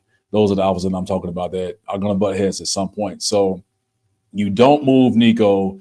You don't move Josh Giddey, who's going to be a restricted free agent this upcoming offseason. And from some rumor reports of the dollar amount that he's trying to go after, I've heard some rumor reports of him trying to go after the Jalen Suggs deal from the Orlando Magic. And we know that Suggs, before the season, signed that 5-year, $150 million deal. That's a lot of bread for a dude that hasn't been able to accomplish what Jalen Suggs has been able to accomplish in his time in the NBA. Even though it's been a short time so far, but still, you have question marks to see which lane you want to choose with this group. And I think the great thing that AK and his front office has on their side is that they have a lot of trade assets. Like, I know Lonzo got the extension for a 2 years, $20 million deal, but it's very contract friendly for teams. And if you want to make that a trade asset, you can. You have Io if you want to move off of Io. You have Kobe White if you want to move off of him. Those are the options that they're going to have going into the offseason. But again, that press conference, initially listening to it, I'm like, okay, when it got to AK mentioning the play-in and playoffs, I'm like, what is the real direction where you want this team to go? Because we know if you're trying to make a push to get into the play-in or playoffs, that puts you in a tougher spot to try and get that number 1 overall pick or top 3 pick or top 5 pick. But when he sat down after his press conference with Casey Johnson, he kind of clarified what he was saying a little bit and tried to do some damage control with it, and saying that, he wouldn't be opposed if this team finds himself in the play-in or playoffs. Like, I get that thinking, because they've always said this season that they're not trying to compromise the integrity of competition. And I get that. Like, the Bulls are not just going to go out and flat out tank like we've seen with the Washington Wizards or the Charlotte Hornets, or even at times with the Portland Trail Blazers. So they're going to stay competitive. Like, they're trying to tank. They have the wrong head coach and Billy Donovan. Like, Billy's just not built like that, right? And just knowing his basketball background and his coaching background. He's not going to be a part of anything like that. So if they find themselves in that situation, it's like, okay, well, cool. That helps them learn. But at the same time, if you're moving forward and the whole thought process is building towards the future, then you can have a game on Saturday where you're competitive. You have moments where you could possibly win, and then ultimately a better team goes and snatches that game away from you. So it's interesting to see what moves forward with this Bulls team I believe they have 29 games left. They're 22-31. They're going to have the Detroit Pistons on back-to-back nights starting tomorrow and Wednesday. That weird kind of like home type of matchup where we've seen the NBA the past couple of seasons. Yeah, it's just weird. I'm still trying to make sense of that. I get it, trying to give guys more days off as we get ready to head into the All-Star break. But still, you have to have a clear direction of who you want to be and where you want to go. So it feels like they have an idea of what that is, but at the same time, you have to show everyone, and when I mean everyone, fans, like this is the direction that we're moving in. We're moving towards the future. And it got kind of murky when you had that press conference with Arturas Karnisovas. Definitely. And also big shout out to friend of the program, Mr. Jason Go. Go ahead, man. So the way that the team is shaped right now, like, do you think it's a possibility that the Bulls can get a top 4 pick? We know that at least at the beginning of this draft, you know, you could possibly get you a franchise altering player, possibly. You know, everybody want to jag for flag or be huff for flag, but you also have other people at the beginning of this draft. What does that look like for the Bulls? Have they done enough to not tank, but to be terrible enough to get in position? Yeah, I'm looking at this where you have the remaining 29 games. And for me, looking at Nikola Vucevic, you weren't able to move him before the trade deadline. So as a solid to Vuce and out of respect for him, it would make sense for them to take some of his minutes away so that you're moving into the offseason. One would possibly, obviously, you can't protect a player's health. Like, you know, injuries are going to happen. But at the same time, if you're trying to move for that top 5, top 3, or number 1 overall pick position for the 2025 draft, then it would just make sense for me to see what you have with some of these younger guys. Like, they got, feels like 50 guards on this team, and they're going to play a lot of small ball. And I think it's just going to be a disservice for Vuce to have them on that floor trying to develop chemistry with some of these new guys, and Trey Jones and Kevin Huerter. Zach Collins didn't even play on Saturday. So I think you give him more opportunity to get more minutes on the court, along with Jalen Smith, who I feel has been one of the more consistent players on this Bulls team off of the bench and in his role. So shout out to Jalen Smith, real good dude off the court as well. So you look at that and bang, you want to make sure that you better your position of getting a spot in the top 5 or the top 3 or the number 1 overall pick. But I go back to one last season with the Atlanta Hawks, and this is kind of going towards that. If the Bulls made the play-in situation and could they still get the number 1 overall pick? Well, it helped out for Atlanta in that situation where they did make the play-in and they still got the number 1 overall pick. Now, a lot of things had to go their way for them to get the number 1 overall pick, so don't get it twisted. But at the same time, you have another situation years ago where we talk about our very own and D Rose, right? With the Bulls, I think it was like a 1.8% chance going into the draft lottery that the Bulls had of getting the number 1 overall pick. And then, look, the basketball gods blessed us, and we had Poole coming back to the city. So you could have that situation where, depending on what the odds are, you still could find yourself in that ideal spot, the ideal landing spot, which for me is going to be top 5, maybe even top 10, because some people out there are saying that this draft class isn't as heavy or as deep as some think. And I think that's just cap. I think it's hot takes, because I think you got a lot of players out there that can really hoop. Now, when it comes to franchise changing players, I think that's where the conversation gets interesting, Bang, where you can find yourself in the top 5 spot and definitely get a guy that's going to be a franchise changing player. Top 3 for sure. Of course, obviously, we know this number 1 overall is going to be Cooper Flagg, unless somebody just, you know, when you get into these workouts and, you know, how it's all smoke and mirrors with these agents and different information comes out about Ace Bailey starting to overtake Cooper Flagg for that number 1 overall spot. I wouldn't be surprised if Ace starts to get that type of energy when we get there, just because he's 6'10" and can score his ass off. Still has some things that he has to work on defensively. But again, you can find yourself in that position to get that top pick or that top 3 pick without trying to go out and just tank. And again, like this franchise is not going to pull a Washington Wizards or Charlotte Hornets and just like, hey, it's a free for all. Go do what y'all do. Get buckets. We don't care. we're trying to lose. That's just not the MO of this franchise. But still, I think you're going to see competitive basketball just because of who their coach is and trying to set them up for success. But at the end of the day, looking at this roster, even with Zach LaVine on this roster and the chemistry, they still have situations where defensively, whether it was giving up points in the paint or when it comes to fast break points or points off turnovers, they're one of the worst in the NBA. So you're going to have yourself in situations where no matter what it is, no matter how hard you're playing, you just can't make up for size. And the Bulls, despite them being one of the better rebounding teams in the league, are still undersized. But then also, too, other teams just got dudes on there, like, you know, top 3, top 2 dudes on their squads where it's going to be tough. And you're talking about going into that situation after the All-Star break where those games get real for teams that are trying to position themselves seeding-wise to avoid certain teams or just have that playoff road be a little bit easier. It's just going to come to a head where it's like, all right, you can try as much as you want, but the best is still going to us to the top. And so that's the situation that they'll find themselves in, which could ultimately a spot in the top 5, top 3, or maybe even number 1 overall. And you put it best, man, when you're talking about like getting a Cooper Flag or a Bailey. I think it's something that the fan base needs, because the thing about the Bulls that I think a lot of people forget is this is a fan base that just, if you give them something, it's going to reignite the entire city and the fan base. And if you can give them a Cooper Flag or a Bailey, that's going to put some energy back in the UC that we ain't seen in probably that little first 2-3 months of the DeMar, Lonzo, Zach thing before everybody got hurt. And what faith do you think the fan base should have in AK and them? Let's just say they get blessed with a Cooper Flag or a Bailey, that they can actually do something with them. Because even though Poole's injuries was the main reason they didn't get to the promised land, it's not like he was giving him another scorer. Like, they gave him Richard Hamilton, who was way past his prime after they lost the Eastern Conference Finals. Yeah, I'm with you.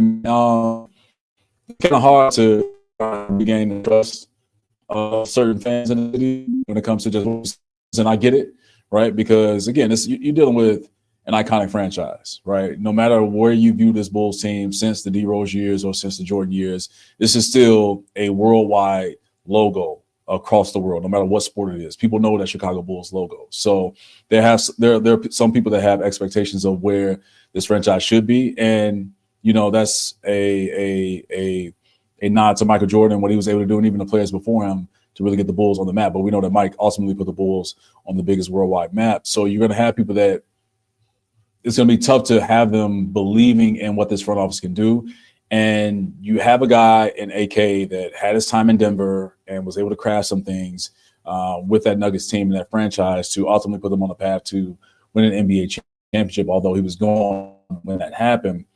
But you have to try and regain that trust by making these moves that you're making now, right? You had to move off Zach. And I think with them moving off of Zach's contract, because that was a whole lot of money that Zach was due, you find a team that can get that. And I know people are saying, well, they traded Zach and yeah, they got their top 10 pick back. And, oh, okay, yeah, you got something back that was already yours. Like, look, at the end of the day, come on, man. Like, beggars can't be choosers, right? Yep. So, I mean, you get your top 10 pick back. Cool. You get Zach's contract off your books. I think that's one of the best case scenarios, knowing just how it's been a lot of swing and misses for this Bulls front office and trying to move off of Zach's contract for the past couple of seasons. And the same thing with Vooch the past season or two. So there is forward movement there. And you can see that they have an idea and a vision of where they want to go.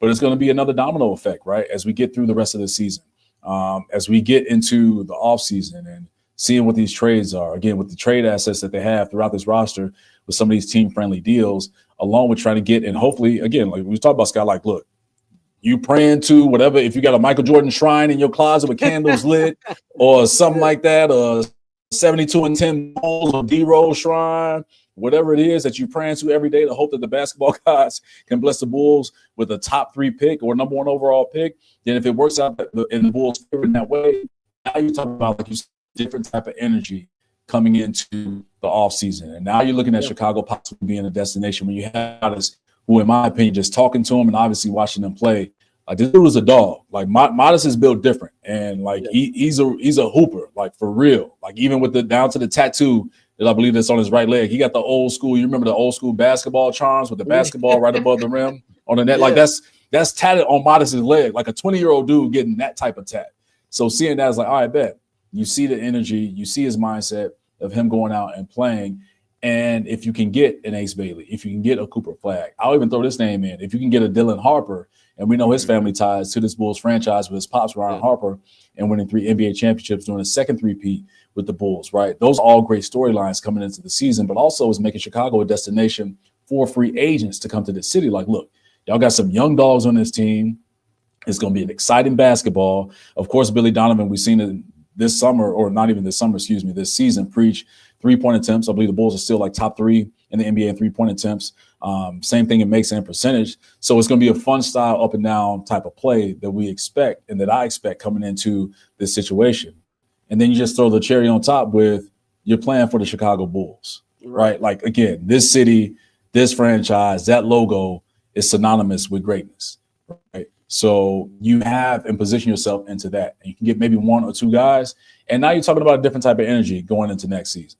Look, I know, and again, I know it took the Pistons a little while to change things around, but it's working. They built, they worked. That's true. They built and they built and they built, and now they're reaping the benefits of what they put in place because they got some young dogs on that team with Beef Stew. And I hate that damn nickname. I hate that I said Beef Stew, but with Isaiah Stewart. With Isaiah Stewart, with Jalen Duran, we know Cade is a monster, right? And they just added the pieces around him, and now Detroit is thriving just because they took the time to do the things the right way. They got the right head coach in place in JB Bickerstaff, and now they're in a position to possibly make the playoffs for the first time and just probably since the in a long time. I think 2010s had made the playoff for the Pistons back when it was just the first 8 teams. Yeah, so. There should be still trust there, but it's going to have to be a lot of making from office towards the right direction and believing in the direction that they're going to even gain more trust with this franchise, or excuse me, the fan base. Hey, have we found out what Mark Eversley do yet, y'all? We've been trying to figure out on this show forever, or it's Bang calls him West Side West. What does he do? Hey, I don't. Maybe he has like a Michael Corleone role where he like stays in the background, doesn't talk as much, but you know he's making moves behind the scenes, man. Getting shoes, he get people shoe deals. Yeah, I see Chance the Rapper more than I see Eversley. Like I ain't seen Buddy in years, bro. Like, but Cam, man, thanks for joining us, man. Is there anything you want to promote? Let people know where they can follow you and everything you got going on. Yeah, for sure, man. You can catch me on the Chicago Sports Network Monday through Friday, man, 6 p.m. to 7 p.m. with Brooke Fletcher and David Hall. You can catch us on there. I know a lot of people trying to figure out how to watch the Chicago Sports Network. You got to get the antenna and all that. Yeah, I get it, but we appreciate everybody that's been tapping into us with our social media pages as well. But yeah, catch me on there. When the homie J Golf is not on Bulls pre and post, I'll be jumping on there doing that as well. And I'll be at the City Championship this Saturday over at UIC for the boys and girls. So you'll definitely catch me in the building and tapping in with that, man. So we got a lot of stuff coming your way, and stay with us, man. It's going to be a special time over at the network because we got some plans in store, especially with baseball season coming up, and hopefully they can change some things around over on the south side and also the north side because it just makes it better, just coverage wise. We know this in the media when you have winning teams and you have teams that are thriving. So I appreciate y'all bringing me on. Definitely, bro. We gonna holler at you. That is Cam Smith, man. Chicago Sports Network. We gonna holler at you, bro. No, I bet. Priest. Yes, sir. Let's get into our Chicago Bears coverage. We're gonna talk. Shout out to Cam, man. Definitely. But real quick, we gonna find out what Mark Eversley do. Yeah, we want niggas to find out what does West Side West do. Like, and what did need to be an investigative reporting. We need to get who's what's the TV show? Chicago PD. Who's my man on Chicago PD? What's my man Leroy said? Well, I need y'all niggas. We need y'all niggas on the case. What does Mark Eversley do? Hey, Cam couldn't even tell you. Yeah, he covers the thing. Like it was like I didn't know what Kevin Warren did 2 months ago. Yeah. But at least I saw him. That thing about Kevin Warren, I didn't know what he did, but I saw the nigga. Like I'm gonna ask shout out to Gino. Next time I see Gene. Yeah. And Terrence, I'm gonna ask them. How much Gene, bring Gene up now. Like I'm gonna text. You need Chuck Gowdy. Yeah, that's what we need. You need Chuck Gowdy. What does Mark Eversley do? Larry nigga? yelling. We need Larry yelling. I'm gonna make this a reel so we can put this on Instagram and ask niggas, what does Mark Eversley do? Where's Larry yelling when you need him at, fam? Like we Pam know, Zekman? We need all that. like we know that this nigga AK takes the company car just to eat at good restaurants in Chicago and do absolutely nothing. You know what I'm saying? Like we Go know to that. Serbian night. Right. What does West do? You don't see this nigga at the 50. You don't see him in Soul House. He don't be popping up to no. You ain't seen him in no Bears games. No. He don't go to no Cubs games, no Blackhawks games. What do you do? I think he could get gym shoes. Bro, I've seen Ian Cunningham outside more than I've seen him. Like, what are we doing? We need y'all to figure it out, man. Get LaRoyce on the phone. Get Chicago PD on the phone. We need to figure out what he does, man. But let's get into the beloved, the Chicago Bears, man. I feel like it's been a minute since we talked Bears on him because it's kind of slowing down. It's like we got Ben Johnson and we talked about the staff, but owner of the Bears, Miss Virginia McCaskey, she passed away on Thursday at the age of 102. If I'm able to live 102 years on this earth, especially as a black man, I think that is a win by over 32 years. Yeah. You know what I'm saying? So definitely prayers up for her family, George McCaskey, all the family members out there. They had a nice tribute to her for the Super Bowl. You know, her father is her family name is who the podcast is named after, 79th Hallis. You know what I'm saying? Like her father, George Hallis, was the reason that there is an NFL. We wouldn't be watching Super Bowl last night if it wasn't for her family. But the thing I want to talk about isn't that. It's, do you think the Bears could be up for sale soon? This is something we've talked about on this program. Shout out to Mikey. We've said it before. Like, when she passed away, was this going to be something that the family said, like, hey, let's cash in now? You've heard rumors of, Jeff Bezos wanting to buy the team. I even think there was a Mark Cuban rumor not too long ago about wanting to buy the team. And right now, with everything going on with the team, you got a young quarterback. Young promising quarterback in a Caleb Williams. You got a young promising head coach in a Ben Johnson. You got a promising executive in Kevin Warren. And you got a new stadium that's going to be coming that I think is going to be hosting Super Bowl in a couple of years. If the Bears hit the market right now, I think they're going at no less than $8 billion. Yeah. Like, I think it's, and it might be double digits. I'm not going to, it might double. be 10. That's trying to franchise in the third biggest market. They double. Third biggest market, the charter franchise. Like, there's two Chicago sports teams, obviously the Cubs. But if the Bulls and the Bears hit the market right now, Cam was just talking about about the Bulls, nigga. Like, somebody's playing stupid money for that. There's a million McCaskies. If you open up the team handbook at the beginning of the year, it's more McCaskies than I ever thought. Could this be something where, Logan Roy passed on Succession? Everybody's like, hey, Gojo's going to buy. Do you think this could be something that we can see where the Bears could be up for sale soon? Yeah, I think the conversations will be had. They're one of the last mom and pops in the NFL. Them, the Pittsburgh Steelers, the New York Giants. Two of those teams are in top 5 markets. Top 3 markets. Virginia McCaskey is the last, when you think about it, she's the last tie to the NFL, like the beginnings of the NFL. She's older than the NFL. Like that's wild. But when you look at the structure, I think they said that she owned 20% of the team. Like she owns 20% of the team, and owning 20% of the team when she passes away. I'm thinking I'm reading this correctly. If I'm not, forgive me. But when she passes away, they split that up amongst the family. Pat Ryan owns 18% of the team. There's questions about who would be like the governor. They said George McCaskey. That would be him right there. But you look at Pat Ryan, philanthropist, got a lot of money off. I think he's a lawyer. Got a lot of money off of that. You look at Jeff Bezos. What's my man name from the crib who owns the Phoenix Suns? Ibiza or something like that. The family, the Ibiza brothers. I'm thinking anybody that's from Chicago will be interested in owning the Chicago Bears, and somebody with bread that will probably get them over the hump when it comes to this new stadium too. So yes, the Bears could be for sale. I wouldn't be surprised if they would be for sale. Look at the Bolin family. When Pat Bolin passed away, they sold that to the Walmarts, the Walmart family.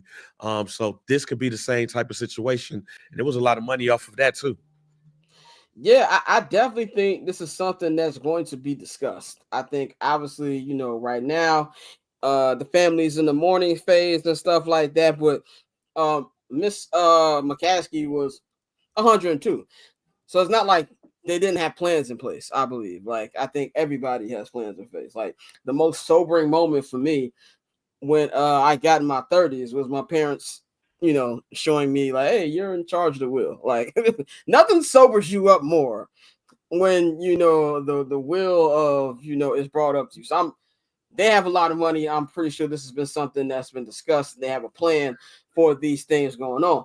I definitely think it's going to be something that's going to be discussed 100%, especially if the Bears have a great season this year, and that's going to boost the value even up higher. If Caleb Williams goes out there, has a great year, Ben Johnson is great in his rookie season as a head coach, and they finally break ground on a new stadium, that is a cash cow. And there might be some members who don't care about it. I'm pretty sure. I know that George McCaskey has a emotional attachment to it. There might be some members on the board who just don't care like that. Like, look, let's get out of football. Let's cash out. That's something I feel where you got all these big tech guys. Tech is infiltrating every aspect of entertainment, whether it's movie studios, TV studios, whatever. Music has been infiltrated by tech, and we've seen teams do it right now. And this is something where I feel like will be interesting, because one thing I got to give credit to George, they are really letting the football guys be football. And I don't know, Ben, did you see Ron Rivera's interview with CHGO? And he said, look, I'm not just saying this because I played for the team, but they're doing it right. Like, when I went there, I really, really wanted that job. And we've heard this from multiple sources now. So if you bring a new ownership in there, if you're a fan, are you worried about that being interrupted now? That kind of feel like the Bears on the right track? No, actually makes me feel more confident. Because you're gonna have somebody that could possibly put even more of an instruction in place. You'll find somebody that will put more infrastructure in place. Like the Bears still, I'm not giving the Bears that much grace because of this coaching search and stuff. No, you have to build a first-class organization, and you have to put your money where your mouth is. So whether it is somebody that could come in and use some of their personal money to get the stadium together, somebody that's going to put the infrastructure of a good organization, when a structural organization, have people in place, like all of that comes into play. The Bears still do things in a old school way. And let's look at another team that did things in a old school way, and look what happened. The Eagles now reaping the benefits off of the Giants being a old school mom and pop organization. You don't want that. Yeah, you're 100% right. I've said, Ryan Poles, I'm still watching you. Okay, you are still under surveillance. I'm promising to not get excited about this thing until I see it on the field. Yeah. Moving on from that, we talk about coaching. Let's talk about Mr. Eric Bieniemy. A lot of people wonder for years, when is he going to get a head coach job? Never happened for him, and he moved on to college football. He's been with UCLA the past year as assistant head coach and offensive coordinator. The Bears just hired him a week ago to be the running backs coach for them. To me, this is I love it, honestly. Another experienced guy, a guy who has championships, a guy who's been part of an explosive offense and around an offensive genius like Andy Reid said, damn, you want him as head coach. There you go, pal. And this is gonna we kept hearing all year from the players, accountability, coach hard. There's anything Eric Bieniemy is going to do. If you've talked to any of his former players that he's coached, is that he will have accountability. He's going to make, DeAndre Swift or whoever running back the Bears eventually end up drafting this year, Roshan Johnson, if he stays on the roster, that the stuff that we've done before is not going to cut it.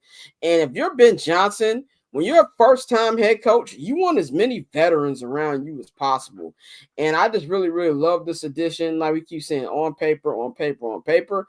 But you can't ask, in my opinion, a better staff than the one that Ben Johnson has put together. And I think this is going to be a great addition for the running game because as you've seen throughout the season, I mean, the Eagles just won a championship with their number one offensive threat being a running back, like the old school days. And in order for Caleb Williams to be the best for Ben Johnson to get the most out of Caleb, the running game is going to have to be top tier. What we just saw in Detroit, where, what they call Demo and Jameer, Sonic and Knuckles, like you're going to need a good running game. And of course, it also starts with the offensive line.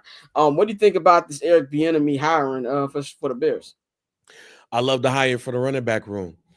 I love the hire for the coaching staff. This seems like an all-star coaching staff. But for the running back room, I love this. What is Swift, Roshan Johnson, somebody else that they pick up in draft? I think that this is experience. First of all, let's look at the experience side. He's not calling plays. He's not doing that. He's strictly with the running backs, and he is a former running back, a former good running back. Shouts out to the University of Colorado. So there's that piece right there, and he just brings experience into the coaching room. You have Declan Doyle, who's 28-year-old offensive coordinator. He's going to need all the help and support that he can get, and I think that when you add somebody like Eric Bieniemy on there, it's going to do nothing but help him prepare a game plan that Ben can capitalize over. So I love the move.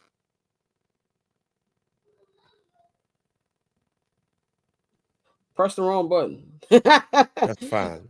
Yeah, that wasn't fine. I'm gonna give myself the fine in just a minute. See, this is what happens when Nikhil's not here.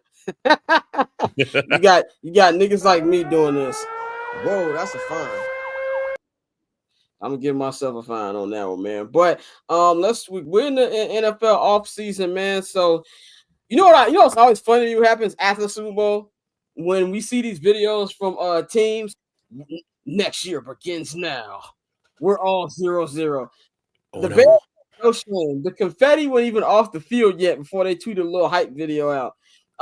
And that's just something we see with the NFL now. The one thing the NBA always had over the NFL was that it was a 24/7, 365 league. I believe 6 years ago, I think probably when Jalen Ramsey got traded at the deadline, when he got sent to the Rams, that this became a 24/7 league. And, you're in the quiet part right now because Eagles just won a Super Bowl. You're not really going to hear anything on a big NFL front for the next 2 weeks. We're about to be in full-on combine mode. And then all the attention is going to shift to where's Shedeur Sanders going to go? We're going to talk a little bit about that in hour 3. Where's Cam Ward going to go? What about Abdul Carter? Travis Hunter. We're getting into full draft mode. But as if you're the Bears, you have your coach now. All the coaching staff is filled up. Now it's time to actually think about the free agency before we even get to the draft. Because I think what happens in free agency should determine the draft. And I look at like this. We want to talk about their approach should be heading into free agency. The approach should be this: do not be cheap. Everybody keeps talking about how much cap the Bears got. They got this, they got that. In my opinion, it's not a good thing that you have this much cap in year 4 of your quote unquote rebuild, retool window. That's because Ryan Poles spent absolutely nothing last year. Like, I think he signed DeAndre Swift, and we didn't have another signing for like a week. And the wide receiver he did get, he traded for with Keenan Allen. So for me, let's just say you do want to. Let's say you're in the camp of people who want Ashton Genty at number 10. And I don't know if you heard Ashton on Radio Roll last week. This nigga wants to be a Bear. Mm-hmm. He was like campaigning to be a Bear, and I'm like, hey, I messaged you, Ashton, but if there's no offensive line here, you're not gonna want to be here. So I think if a Trey Smith hits the free agency, hits the market, and I got to see it to believe it, because I don't believe good offensive linemen hit the market. It's like a good quarterback. They don't. Doesn't hit the market. So if he does hit the market, I'm actually a little confused. Like, what are you guys not telling me here? But they should spend money in the trenches. Go out there and do that. So then you have an actual idea and an actual plan of what you want to do come draft time. Because the Bears have a lot of holes on both of the trenches. And if you take care of that in free agency, then you give yourself a little more leeway to be able to draft position players come draft time. So I think you should go on there. If Trey Smith hits free agency, write that man a blank check. Like this, I don't want to hear about overpays and things like that. Whatever you got to do to keep Caleb Williams on the upright and healthy, that's what Ryan Poles needs to do. Take that money you have and actually spend it this year. I don't want to be shopping in the bargain box. Like no, don't be shopping at Dollar Tree, my nigga. You know what I'm saying? Go to Target. Do not shop at Dollar Tree. Stay away from Wawa. Yeah, stay away from Wawa, nigga. Don't be buying gas station sandwiches. Make some actual food. That's what I want, man. What do you think, Ryan Poles and Ben Johnson? Because he said he's gonna have a huge saying in roster moves. What should be their approach heading to free agency? Ooh, excuse me. Offensive line, defensive line, start with the trenches. You need it. You have to invest in the trenches at this point. You look at that Super Bowl and you look at how Jalen Carter, Josh Sweat, Williams, they took over that game. And you already have Montez Sweat. Do you kick the tires on Micah Parsons? Like, do you kick that tire? Do you call up Dallas and be like, hey, here's some things. What say you? But yeah, it has to be offensive line. Not saying they got to go out and get a tackle, because if you believe in Braxton Jones, you're good. But they got to get right guard, left guard, center on that offensive line. They got to find a 3-tech. They got to. That team is going to live and die between their around the trenches, and they got to get that fixed. They got to go and get the right people. I would rather them do it in free agency, see somebody else is out there, but and can lead the next couple of players. But no matter what, offensive, defensive line, let's get it. Yeah, I hope that Ryan Poles and Ben, we know what Ben knows what offensive line looks like. It's not a question. And the new offensive line coach they hired, he knows as well. But I'm with you. That should be the number one thing. It's the trenches.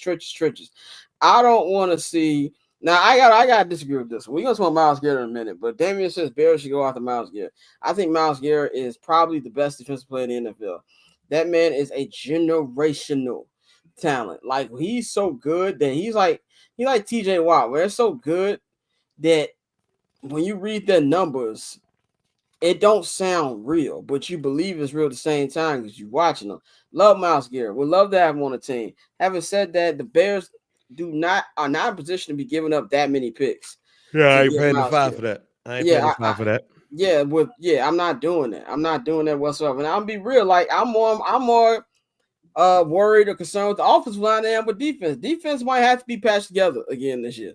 And then you strike in the draft on that next year. But if you take advantage of free agency, if you go out there, let's just say that Trey Smith does hit the market. Let's just play in that world that he does. If the Bears are able to come out here first two announcements, and they go out there, they get Trey Smith and a Josh Sweat from Philly, you're cooking with gas. You're cooking with absolute gas. I don't care what those deals would look like.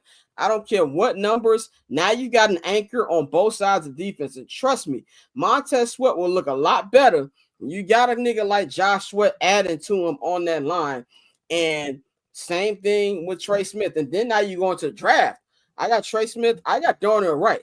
So now I only got a couple other holes to try to fill with young bucks and really start to develop that thing, man. So I want to see when free agency starts, we know the tampering period, which is really what the deals get announced. When it's official, I need to hear one of those edge names be announced to kick it off, man. So we're going to take another break, and then we'll be back for the final 40 minutes of the show, man. We're going to talk about top NFL off-season storylines, then me and Bang gonna talk a little bit about the NBA. Just a little bit, not too much. The NBA is about to go on All-Star break. And by the way, it's our last show for 2 weeks because NBA will be going on All-Star break. And then next Monday, there'll be no basketball until Thursday because of the All-Star break. So we back on the 24th. But we're going to talk about the Anthony Davis experience, how dominant he looked in those 2.5 quarters before getting hurt. Now the nigga's out for a month. Now, full Anthony Davis experience, we're going to talk about Jimmy Butler's Bay Area debut. I know that Cam said that give it a little time. Don't believe it yet. And then Luka Doncic. Don't know if you saw on the Lakers Instagram. Everybody's getting a free Luka jersey at Staples Center. I don't care if it's called Crypto.com Arena, by the way. When I moved, it was Staples Center, nigga. It will forever be Staples Center. Just like when I moved, the niggas told me that Westfield Mall is not Westfield Mall. It is Fox Hills Mall. That is Staples forever, nigga. Luka Doncic has Lakers debut tonight. We're going to preview that as well, man. So we right back in a minute with our 3. So cool. Triple double hat trick, I know the code too. Ice trade, go for trade, yeah we cold too. Getting paper on these player haters, old news, money on the other line, so I'm not gonna hold you. Money on the other line, so I'm not gonna hold you. Money on the other line, so I'm not gonna hold you. Money on the other line, so I'm not gonna.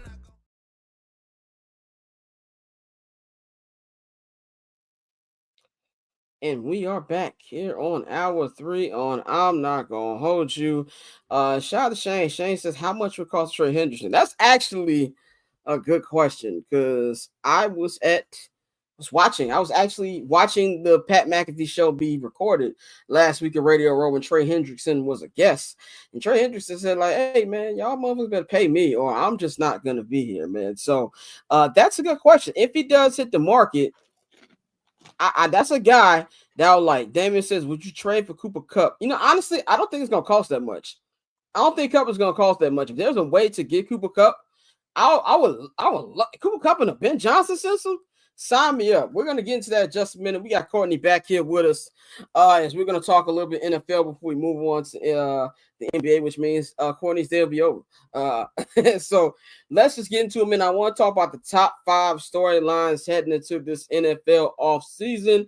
I'm going to go ahead. No, real quick. I remind me that I got to tell you something about going into this next. I know I don't talk about NBA.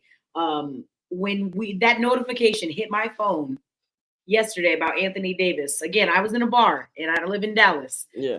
You would think I was not at a sporting event that day, but remember when they had made the announcement, I forgot what baseball game that was. They made the announcement that they killed Osama bin Laden. That's literally what the fucking bar felt like last night. That notification hit everybody's phones. Nico Harrison might need to hire some private protection. Bro, they had security up at the first game. It was like FBI security. I'm like, dude, like I was upset. Like this is the thing about Anthony Davis that pisses me off, and I know it makes him angry too. When he plays, he is unstoppable. But you look at this nigga, he's out for 6 weeks.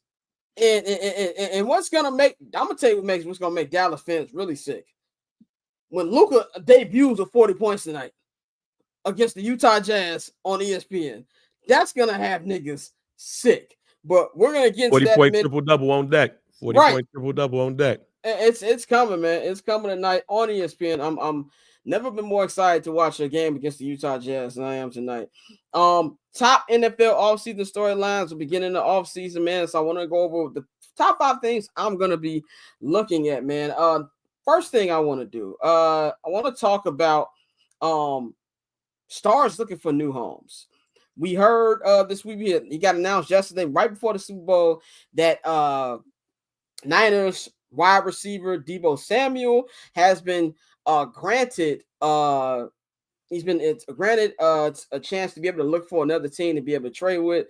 So those two are going to be working side by side to find him a new team.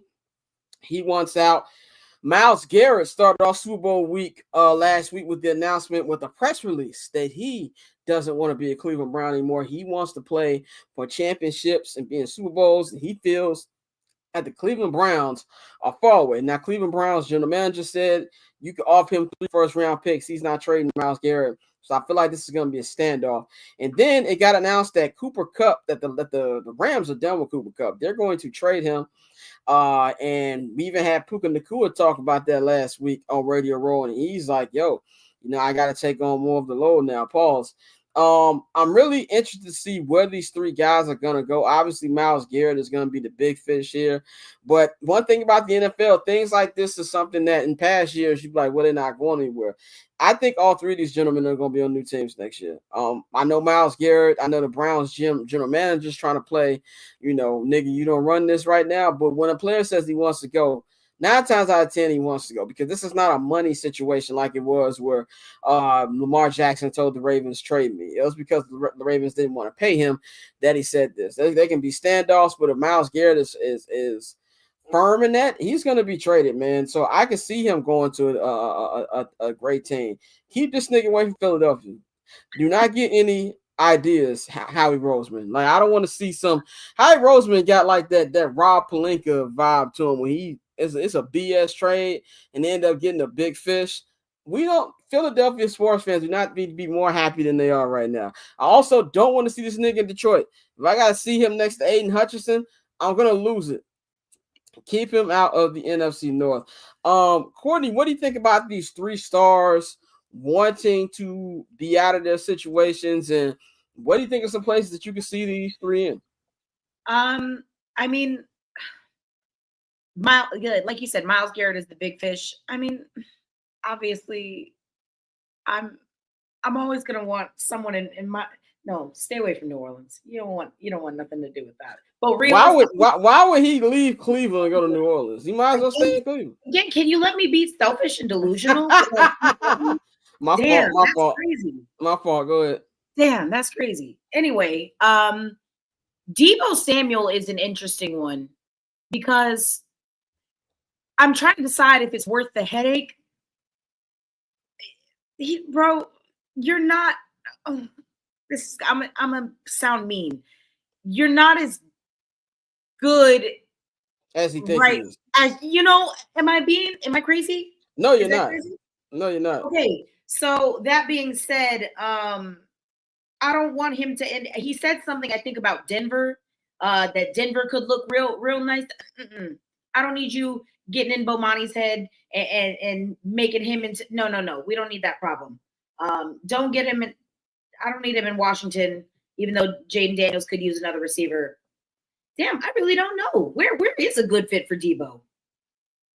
I think a good fit for Deebo, and I'm not just saying this because I'm a Bears fan. I think he would fit in the Ben Johnson offense. I think he would be great there. But if he wants to be on a team that wants to win a championship right away, I could see him in a Buffalo. Add him to what they got out there. That would be really another great weapon for Josh Allen. Didn't Josh Allen already have issues with a certain wide receiver, and now that certain wide receiver is now playing in Houston? Yeah, I mean Deebo headache. I don't know if I would qualify him as better than Deebo Samuel, to be clear. As a straight up wide receiver, yes. Correct. But Deebo's not a headache like Steph. Like Steph, it's not. He gonna be calling CJ a weak ass nigga in about 8 months. I can guarantee it. It's just a matter of time. But I can see him going there. I can see realistic option. It wouldn't shock me if he went to Kansas City. I'll be real. Wouldn't shock me whatsoever. If they're gonna need the wide receiver help. You know what I'm saying? That wouldn't shock me whatsoever. Cooper Kupp and Deebo are realistic targets, in my opinion, for the Bears. They're looking for another wide receiver to add with DJ and Rome. Those I don't think it's gonna cost too much to get Deebo. It's definitely not gonna cost that much to get Cooper Kupp, but I don't think it's gonna be something like Myles Garrett's gonna be an asinine price. Like, you gotta be, I don't need my picks to be able to get Myles Garrett, which is why Philly, Detroit stay away. But yeah, those are teams I think. Bang, is there any team? What do you think these 3 can end up? Deebo, I can see the Chargers. Like, the first 3 teams that come to mind are the Chargers, are the Ravens, and the Chiefs. Those are the three teams that come to mind off of that. Cooper Kupp, Detroit is a team that comes to mind. Buffalo is another one. And just thinking about how they use the slot. The Chargers again. Like you could have Ladarius and Cooper over there at the wide receiver position. Outside of that, Myles Garrett. I don't know, because you might have to give up a lot for him. Who's willing to do that? Right. You have to be a team that's legit in win now mode and have assets that the Cleveland Browns feel like you can at least start the process of winning now. Like if what did Khalil Mack get? Like, what is it? 3 Khalil 1? Mack was like 3 1s, and he got a contract extension. He got a $115 million contract extension. I need Howie Roseman to make that call. And that's the thing that scares me. That's it. It reeks of Eagles. I need it. Reeks of Eagles. Go ahead. Oh, me? Oh, yeah. I was just saying that I need it. Absolutely, I need it. And I mean, Howie Roseman is just. He's right. Masterclass. Then that Jahan Dotson, I thought about that last night. I remember he had a touchdown a few weeks ago, and I texted in our group chat. I said, Howie Roseman masterclass. And then he almost scored that touchdown last night. And I'm like, this fucking guy, he cannot keep getting away with this shit. Just, yeah, anybody who had money on that Dotson play, I know niggas was sick. Yeah, I need them to go ahead and stay away. We don't need Deebo Samuel anywhere near that situation. A team that I think you got to watch out for, and I don't know. We hate this team. I think you have to look out for the Green Bay Packers too. Oh God! Like for any of them, their wide receivers are young. They need a vet over in that wide receiver room, but they could also use some help on that defensive line, and they feel like they could win now. The Green Bay Packers is the team that I'm probably more worried about. Yeah, I mean, they can have Deebo or Cup, but just stay away from Myles Garrett, please. I don't need those problems. Alex is right. That's how we got Cole Kmet with the Raiders pick in the Khalil Mack trade. Let's go to my next offseason storyline, a nigga that I hate more than anybody on this earth. That is Aaron Rodgers. Got reported this weekend that Aaron Rodgers is on the out with the Jets. The Jets do not want him back. It's also looking like that Devontae Adams will not be back as well. We don't know what Aaron Rodgers wants to do. That's the thing that we've known these last couple of years about Aaron Rodgers. Until Aaron Rodgers tells you himself, you have no idea what his actual intentions are. But I think my storyline is, what's Aaron Rodgers going to do? Is he going to find another vet team? Could he find himself in Vegas? Could he find himself in Pittsburgh? Could he find himself in one of these QB needy teams? Is he going to complete the Green Bay Packer leaving Green Bay transition and go end up in Minnesota like that criminal Brett Favre did?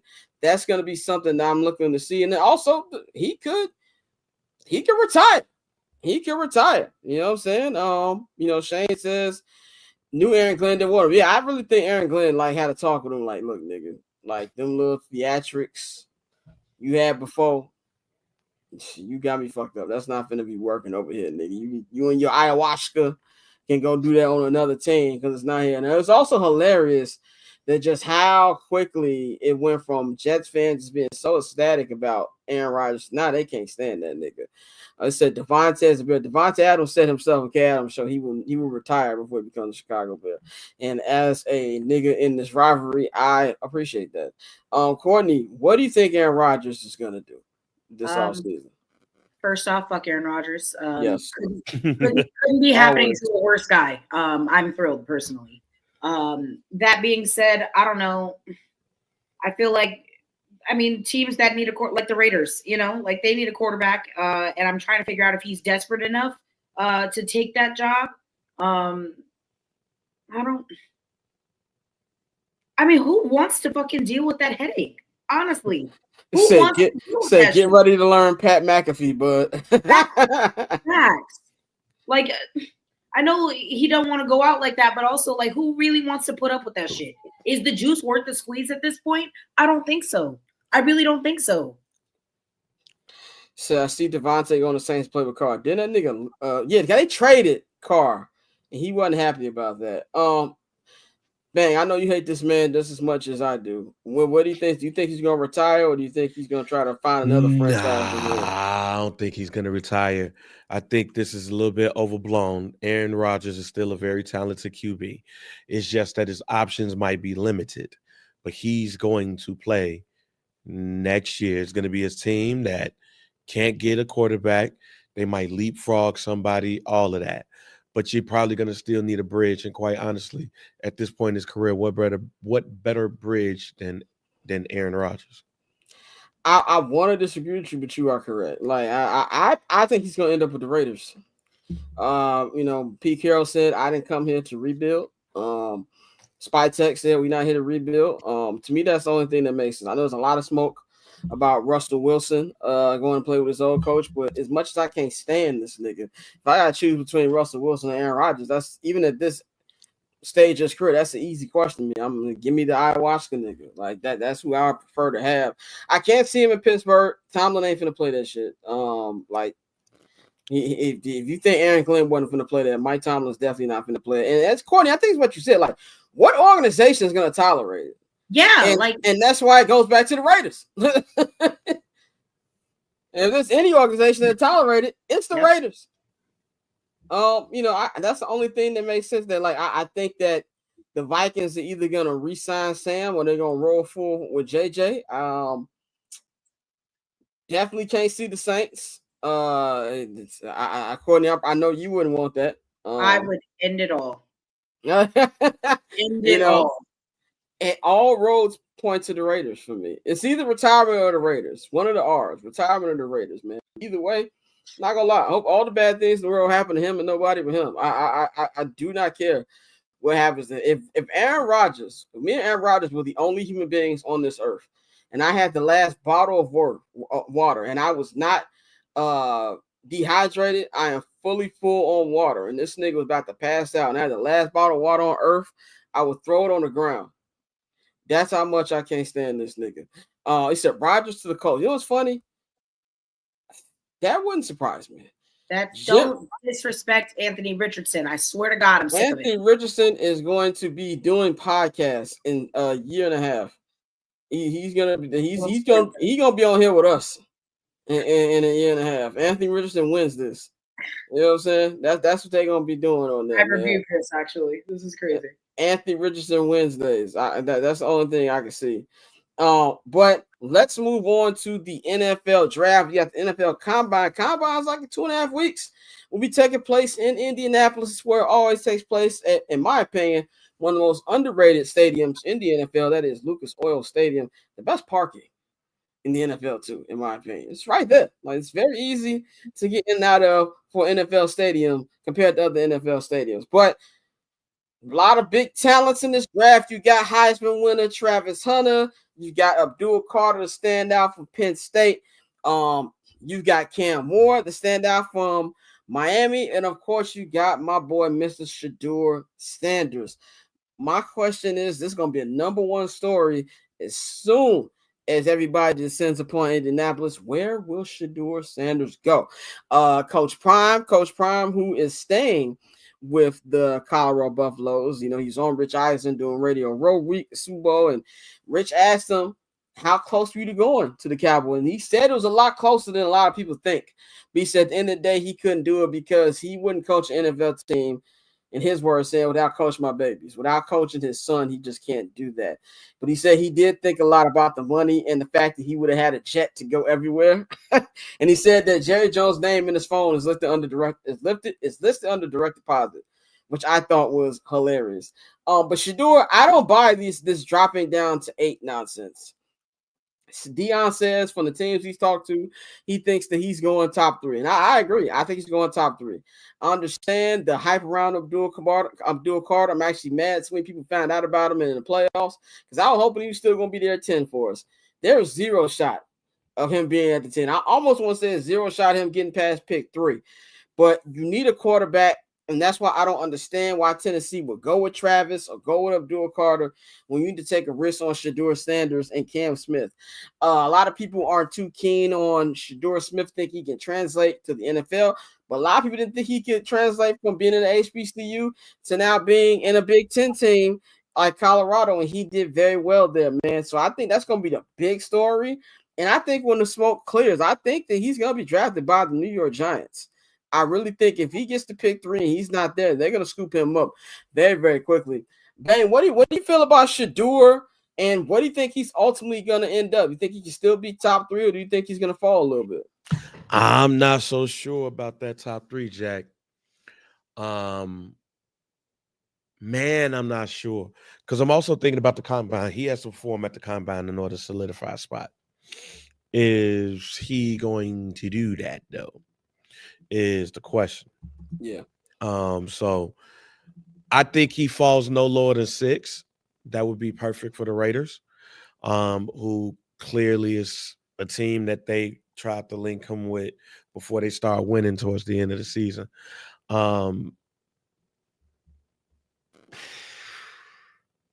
They should, talking about the Titans, they should get a quarterback, though.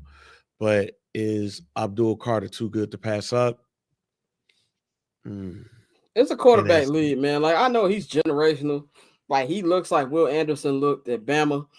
He looks how Will Anderson looks right now. He's a scary good player. But if you ain't got a quarterback, my nigga, you gonna have a Myles Garrett situation. And that's why I think they need to take a chance on Shedeur Cam. Courtney, we think about Shedeur's chances to go in the top 3, and what do you think that he will ultimately end up? What do we think about Shedeur in a Browns uni? I'd be for it. I'd be for it. Yeah, I was like, is that crazy? I mean, yeah. They have the 2nd pick, right? Yeah. I mean, I'm still partial to Cam Ward, but I could see a scenario where they take Shedeur at 2. Yeah, I mean, with the Freaky Sean situation, would not shock. Now the question here: does Deion want Shedeur? That's the question right there. Especially when you see their top player and Myles Garrett wanting to be out. That don't help the situation, and that's why I think the Giants would let go of their unspoken rule that we're not going to draft black quarterbacks and lift it for Shedeur Sanders. I think the story around Shedeur is, I don't like it. It kind of reminds me a little bit around the story around Justin Fields when he dropped in the draft. No matter how Justin ended up in the pros, Justin should have been quarterback number 2. If we just going off how it was projected at the time, as soon as Trevor went off to Jacksonville, it should have been Justin in Queens with the Jets. They're doing the same thing here with Shedeur, and I think a lot of it has to do with, obviously, black quarterback, but that because his son is Deion Sanders, that you're getting a lot of unnecessary evaluations by him. This is also typical draft stuff. This is also why I'm so glad, no matter how up and down his rookie season was, that we have Caleb Williams. That 4.5 month period last year made me want to put a bullet in my head. If I had to hear about so-and-so don't want to get here, so-and-so said this about this, and, oh, he ran this at the combine, and blah, blah, blah. It's going to be a long couple months for all those teams in the top 10 who are looking for a quarterback, man. So let's go to topic number 4 of the offseason, the Kansas City Chiefs. How do they get better? How do they respond to this? Like, this to me is a lot different than when they lost to Tampa. Not because both were blowouts, obviously, but I think the way it's different is I don't think they left that game with a lot of question marks when they lost to Tampa. You knew Brady was going to retire soon. You knew that this was an NFC team that really relied on Tom Brady. Then when he retired, they were not going to be as potent as they were. But in that game, I didn't see Pat seeing ghosts. I saw Pat seeing ghosts. So that's why I think right here the Chiefs are on a crossroad, coming up on a crossroad. They're either going to shake this off and continue to be the really, really good team they are, who can't be beating the AFC and still make it to the Super Bowl, make that their year-end appearance. But I could also see something. Maybe this is the beginning of a cooling period for the Chiefs. We don't know if Travis Kelce is going to be there. In my opinion, he should be. he dropped a lot of balls last year that would have been big plays and could have changed the game. I mean, if you look back in the first quarter, if he converts that nice throw by Pat on a third down, you maybe got a different ball game because they don't come out of it real quick that early.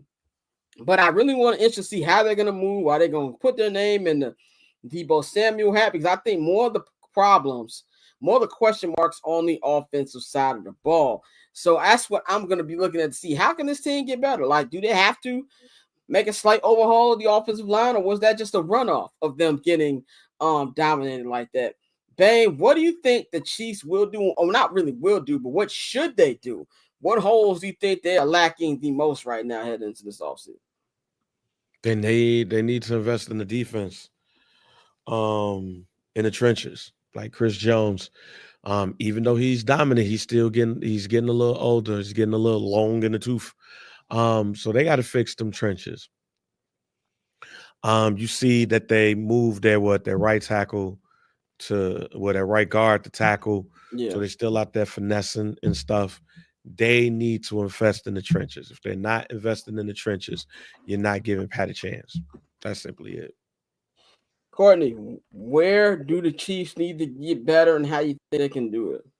Yeah, I think they need to improve their offensive line for sure. That was a glaring weakness that I witnessed last night. I know Patrick Mahomes kind of stepped into a lot of those sacks that he ate. But yeah, no, that offensive line was ran a little ragged. Also, I know we've had the conversation, it doesn't matter who Patrick Mahomes is throwing the ball to. Yes, it does. Yeah, it 100% does. Honestly, I could, Cooper Kupp. I feel like that would be a good relationship. Cooper Kupp and Patrick Mahomes. I'm not saying I want it. I'm just saying I can see it. I think it would be a good fit for the both of them. Yeah, that wouldn't shock me whatsoever. I could definitely see Cooper Kupp dominating in Kansas City, and you have how did McVay let him get out of there? Look how great they've been. He said they're definitely going to tighten up the O&D lines. They could be keeping Trey Smith. Like I said, I believe Trey Smith hit the market when I see it. I just don't buy that he will. Final NFL offseason topic, and then Courtney can enjoy the rest of her break because we will be off for 2 weeks after this. Are we going to see the way that first downs are measured changed? This is something that's been debated all year, not just in Chiefs games, but across the league, just how bad it is to actually measure first downs. Could it be an electronic thing? Because it's kind of crazy to me that we're in the year of our Lord 2025 and we still doing manual measuring. Like, you got every technology in the world, especially if you're the NFL. Nigga, they had 8K, 10K cameras on Kendrick yesterday. Them cameras are so clear, I can see everything. You know what I'm saying? So I know you got the technology to actually see if something's a first down or not. It's to the point where we're blaming refs left and right. If there was one thing that annoyed me to holy hell last night, was everybody complaining when the Chiefs got a call. And by the way, the Eagles got way more calls. They got all the calls yesterday, but the few that the Chiefs got, here we go again. And so to avoid that confusion, for a lot of people think the Chiefs shouldn't have been there last night. That it should have been Buffalo because Josh Allen did get that first down 2 weeks ago. That would really correct that. But for some funny reason, I don't think the NFL wants to correct it for some reason. Courtney, do you think that the way we measure first downs will be changed, or do you think the NFL just don't care? Yeah, it's funny that you just said that, right? Like, does the NFL actually want to change it, right? It's kind of like we talk about, big baseball fan, we talk about the strike zone and how we need to automate the strike zone. Why does MLB need to do that? What do they gain, I guess, from doing that? And in this case, what does the NFL gain in taking the human element out of refereeing? Now, listen, I don't disagree. I think they need to change the way that it's measured because I don't think it should be subjective. I think if something is a first down, it should be a first down. And it shouldn't be, like that Josh Allen incident a couple of weeks ago, where you had one guy on this side of the line and then one guy on the other side of the line with two totally different calls. I feel like there's objective truths that you can't ignore. So I do think it needs to change. I do think we need to have some kind of electronic marker, but I mean, again, what does the NFL gain by doing that? What do they gain? Right, I agree. Bang. Do you think the way this is gonna be measured changed? If you can make it electronic, then yeah. Outside of that, what's the damn point? Like, if I kind of thought they was doing that already. They not? Well, they said it's something that's going to be discussed, but there's a lot of media members who don't think this is going to get approved for the reasons that me and Courtney just said. Like, I don't think the NFL cares like that. Like, I think they like. They could do it. They could literally. Yeah, they could easily do it. Like tennis, you know how they have like the thing that shows you the ball on the line, like in real time, right?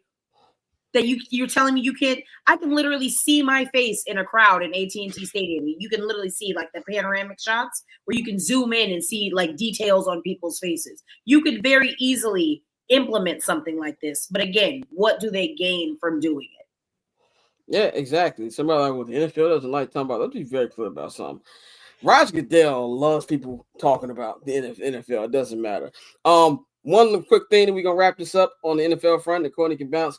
I don't know about you. I love the celebrity game that they had over the weekend. It gave me rock and jock vibes. The pass from Cam Newton to Quavo was hilarious. Like, more of that. I think that was, and I'm not the biggest fan of celebrity games. The NBA celebrity games be god awful, but that to me was slightly entertaining. I don't know about y'all, but the one thing that I give the NFL credit, they merged the celebrities, the current athletes, former athletes, and the streamers. You know, you got the Kai Cenats out there. You got the I Show Speed. To me, it took all of the different fan bases and merged into one. I thought it was slightly entertaining. I was very bored when it was on. Just want to throw that out there. This is not appointment television, but I didn't have a problem with it. So, anyway, Courtney, we gonna let you bounce. That is all for the NFL coverage that we have today. We'll be back in 2 weeks to talk about more stuff. Courtney, you anything you want to say before we get you about it? No. I ain't got nothing. I'm gonna go lick my wounds and take it easy, man. Definitely enjoy your break. Follow her at 1-800-CALLER-BRO and Courtney. We will holler at you in 2 weeks. All right. Cheers, guys. All right. Me and Bang are gonna close this one out with some NBA talk. For these last couple topics, man. We are fully changing our focus here, man. I want to talk about Mr. Anthony Davis. Anthony Davis made his debut with the Dallas Mavericks on Saturday. I actually used my league pass on Saturday, which I've used maybe 2 times this season. Quality was still crappy. For $2 billion leagues, the NFL and the NBA sure have crappy apps. That is something that we have seen whatsoever. But Anthony Davis in his how many minutes did he play? I'm looking at it right now. He played like 3.5. He played 31 minutes. He went 10 of 18. He had 26 points, 7 assists, 16 rebounds, and he had 3 blocks in the time that he played. Very, very dominant, but he messed up the abdomen area. But I'm looking for the exact injury right here. But anyway, he's going to be out for the next month. They're hoping it's not longer than that. A lot of people are saying that he actually needs surgery, and that would end his season. But Anthony Davis does not want to have surgery. By the way, it is a left abductor strain, so his absence could stretch to a month. That's not the only injury. Giannis Antetokounmpo will be sidelined with a mild calf strain. Remember, he missed a lot of time. He missed the playoffs last year with a calf strain. Both of these guys are going to miss the All-Star game. Trae Young will be replacing Giannis. We have not gotten the replacement for there we go. Kyrie Irving is going to be replacing Anthony Davis in the All-Star game, his teammate. And yeah, this to me is the Anthony Davis experience. Courtney just explained how Mavericks fans are feeling when it comes to this injury. That to me is why when you say, oh, Luka's out of shape, Luka's fat, why it's laughable to me is you trade him for injury prone dude. I will take a fat Luka. I'll take a fat Luka right now than a dude that has a core injury. Yeah. And the more we're learning about the trade, remember I came on here on Friday, so there's more to it. The owner said, like, no, we don't like his work ethic. And that's how we traded him. And you got to understand where Nico Harrison comes from. Nico Harrison was Kobe's guy. And we know how Kobe feels about work ethic. Kobe had insane work. In fact, I think Kobe was a way harder worker than Michael Jordan. Michael Jordan wasn't a basketball fanatic. He's a competition fanatic. Mike will go hard probably on Uno, nigga. Like, so to have a guy who's obsessed as Kobe and you're Nico and you're around him like that, he probably didn't like what he saw in Luka. Having said all of that, if you're going to trade him, at least have a guy who's going to stay in your rotation. Now, if he does come back in a month, the way Shams worded it, that's not 100% that he will. You're going to be, 2.5 weeks away from the play-in? They're going to stay in the play-in because they're not going to fall off, be as bad as, the teams behind them. But now you're going to hope that he can come back and that you guys get a chance to playoffs. And let's just say next year, he's going to always have this problem. This man, this is a hard trade to defend. Yeah.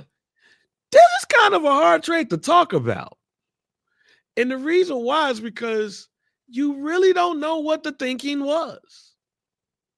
Like, how can we get on this platform and listen to the press conference and be like, oh, let's debate the reasons?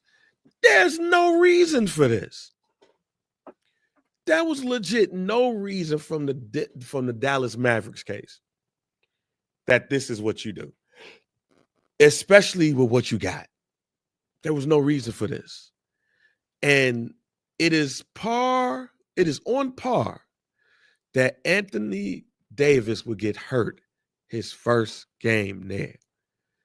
That bad juju that he might have around him gets to other people. Again, this is nothing against Anthony Davis. He's from the crib, perspectives, Kentucky, all of that. It's just like, if I'm the Dallas Mavs, I got sucked into all of that because I wanted to try to get rid of Luka. Luka would still be a Mav. We'd do this at the end of the year. But this right here is on par with being one of the dumbest moves in sports history. And that's the thing, too. Shout out my boy, Shy Lando on Twitter, because everybody on Twitter was like, oh, well, we got to stop acting like Anthony Davis is a scrub. Like, nobody ever questioned his talent or what he does when he's healthy. But my boy Lando put it together correctly. So I don't care if this nigga score 100 points. You don't trade Luka Doncic. Like, that's you what don't it trade comes down that, to. man. That's why I said this is confusing. Yeah. It to me, it's a spiteful trade. There's nothing to do with football, and I'm not football, but basketball. And it's just crazy to me, man. Let's talk about Mr. Jimbo G Buckets, Jimmy Butler, man. Jimmy Butler's a funny nigga, and I say this as a day one fan. Did you see his little vlog that the Warriors posted? Yep.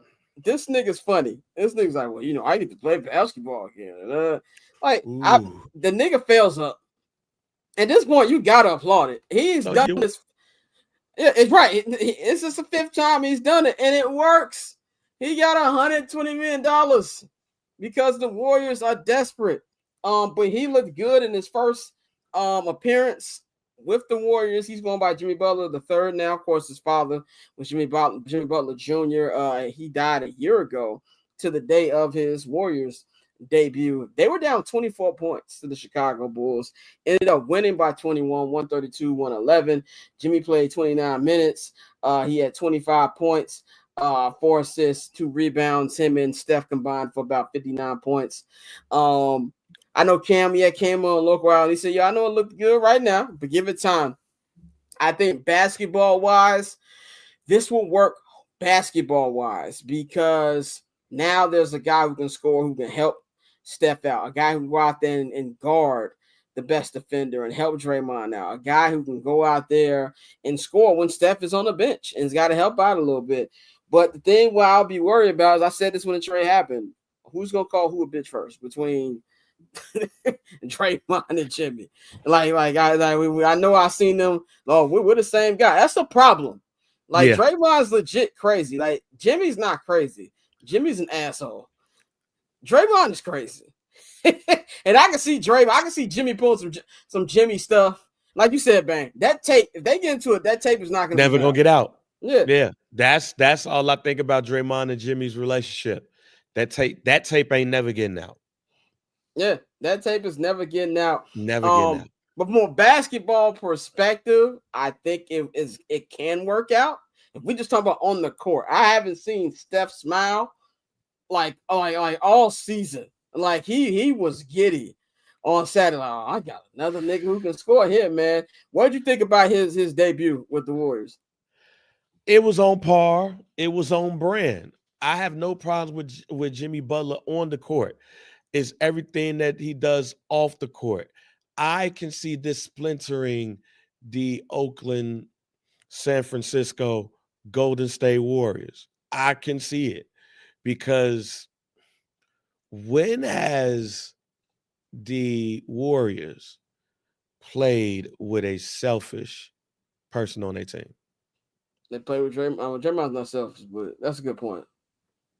Never, probably. I don't know how they're going to deal with this.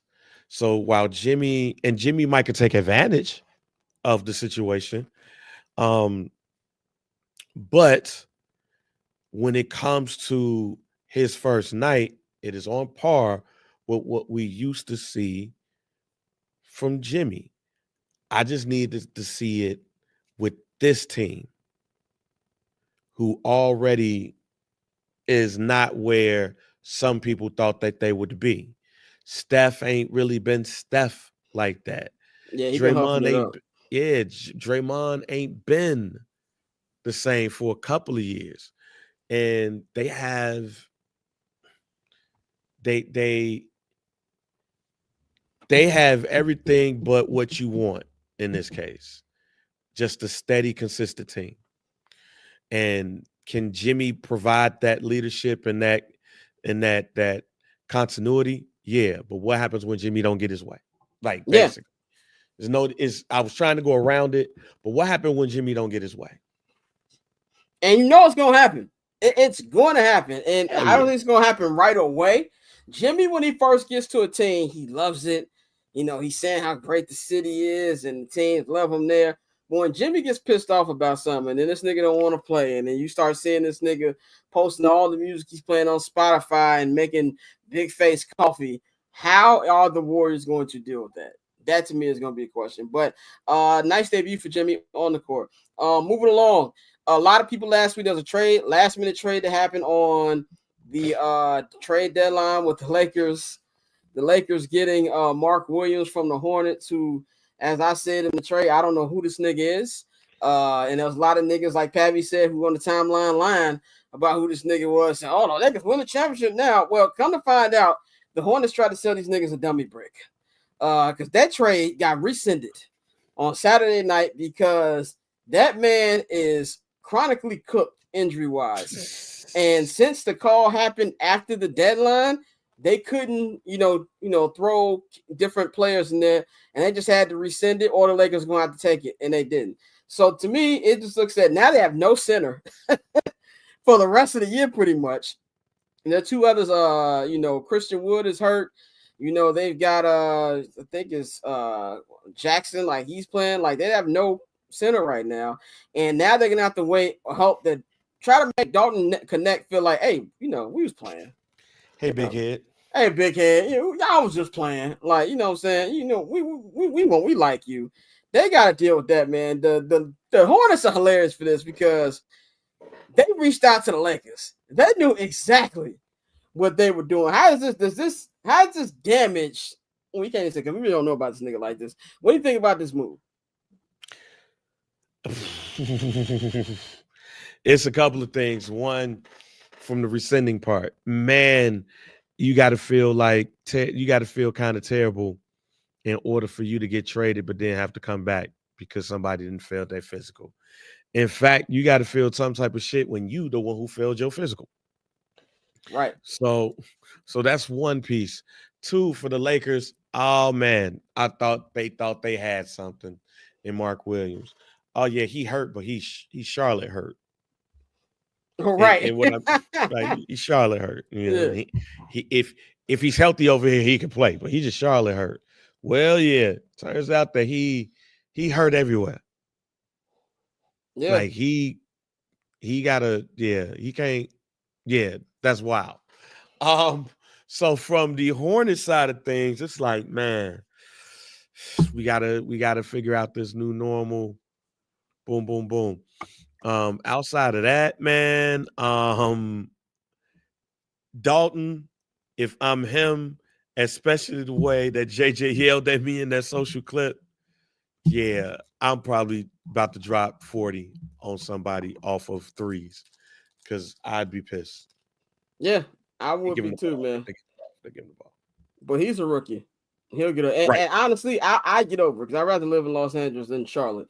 Final quick topic: Luka Doncic making his Lakers debut tonight in Staples Center against the Utah Jazz. The NFL flipped the game against the Pacers on Saturday to prime time because they thought they're going to get the Luka debut, but they ended up getting the Austin Reeves show. But this will be flipped tonight. Expectations: I think Luka's going to go crazy today. I think Luka is very upset.